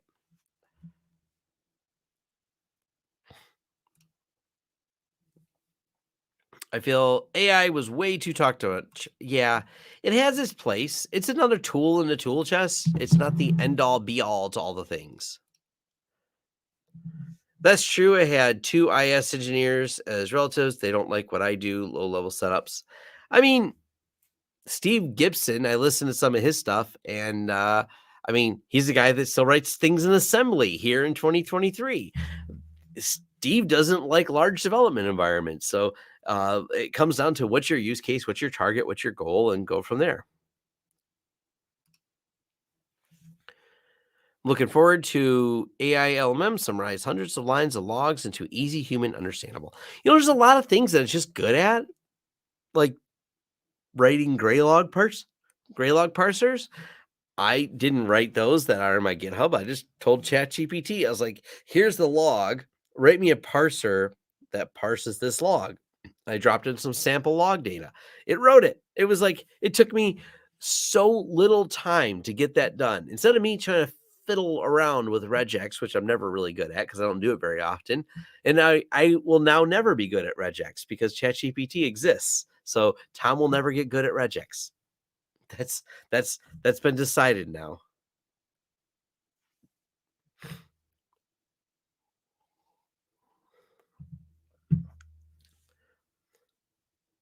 Certain words here, certain terms here used at times really make me realize I still have much to do in Homelab. I have now consumed some whiskey and I'm feeling it and I'm tired because whiskey also I associate with sleeping. But yeah, the number of terms you have to know, man. Acronym soup. That's I remember when we used to have in the BBSs, we'd all download the BBS Babel file with all the acronyms in it.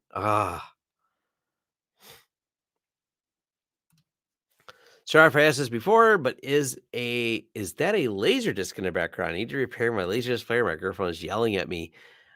I don't know if you asked that before. That is, see if it'll focus on it.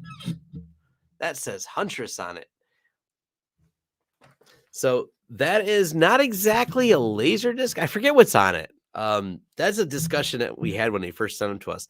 This was an interesting thing where only a very select people who were the early adopters of Huntress and big advocates for it got this. So this was some of the we're like the Huntress insiders because we've been working with the company for so long.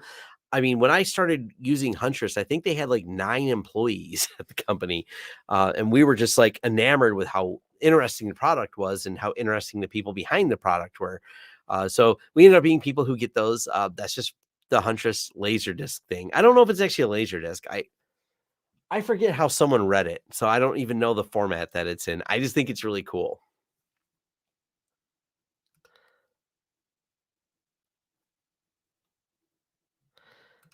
Let's see.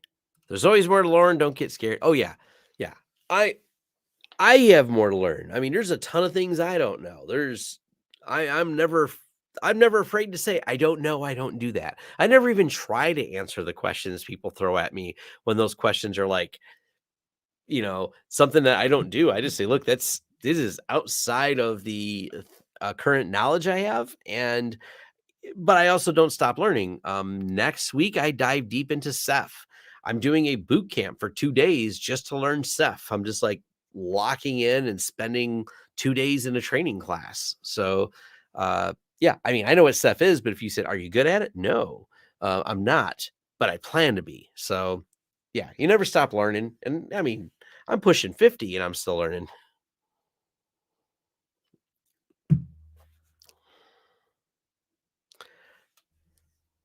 Yeah, don't get scared. It's It's one of those things, like, it's just part of it. I You keep your enthusiasm. I don't think there's a really limit on when you stop learning other than when you choose to stop learning.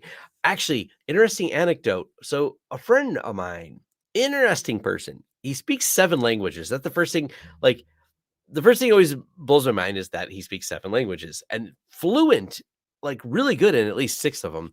One of them is Arabic, which is that's how I learned that he was so good in these other languages. But one of the things he did is when he was an engineer, and he spent a long time as an engineer at a large automotive supplier, uh, they had a joke with the engineers is that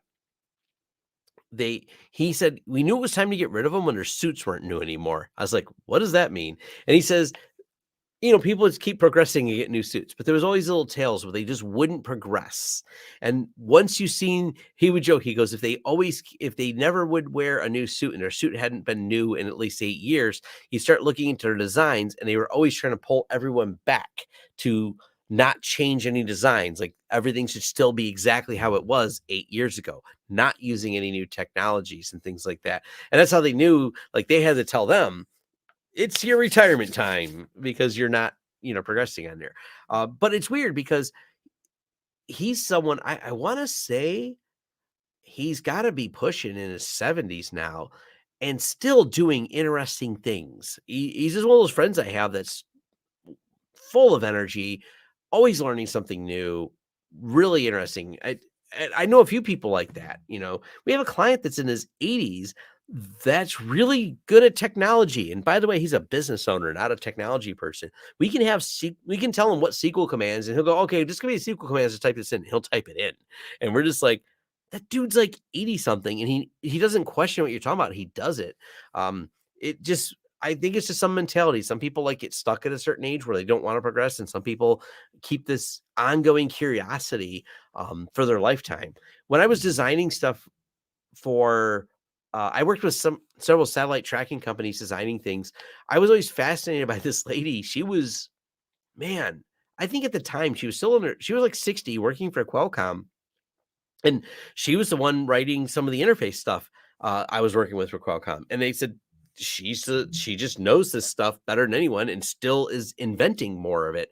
It was always really interesting to me. I've met so many people that it always gives me hope because I was always worried because you always meet a lot of older people, old man yells at cloud, like they've stopped somewhere along the way. This is as far as they got in technology and this is where they stopped. And it gives me hope that I don't have to, or that won't happen to me because I don't have to let it happen to me. When in enterprise settings, it can be hard to recommend free PF when paid firewalls like SonicWall are on the table, kind of free versus paid, antivirus rate, how to approach. Um, Not really a challenge for me because of the way our leads come in. People usually reach out to me asking for things. Um, I don't oversell them. If they want to buy a Meraki, I'll sell them a Meraki. If they want to buy a Fortinet, I got an account there too. I don't try too hard. If someone is just dead set on it, I'm not trying to oversell it to them, something they don't want. I never try to be the pushy person. I try to understand how it integrates in their business, how the value proposition looks, what the total cost of ownership is, and how it works. I'm a very functional person when it comes to, like, these are the functions it's going to have. I'm going to explain how it integrates into your business, explain how the licensing fees or the lack of licensing fees will affect your business, and how a company can hold you hostage with licensing fees, etc. So it's more of a deeper conversation. But at some point, I'm not here to try to tell everyone. I'm just going to drop what I know about the product. And if you choose to not listen to me and you are insisting you want something else, I'm not here to oversell you on the wrong thing that won't make you happy. You can learn anything, but not everything. So you better know what you learned In and out. Words live by. Yeah.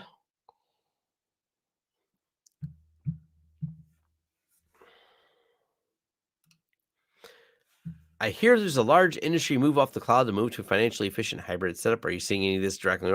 We're seeing a ton of this in our role. We're building things that this goes back to the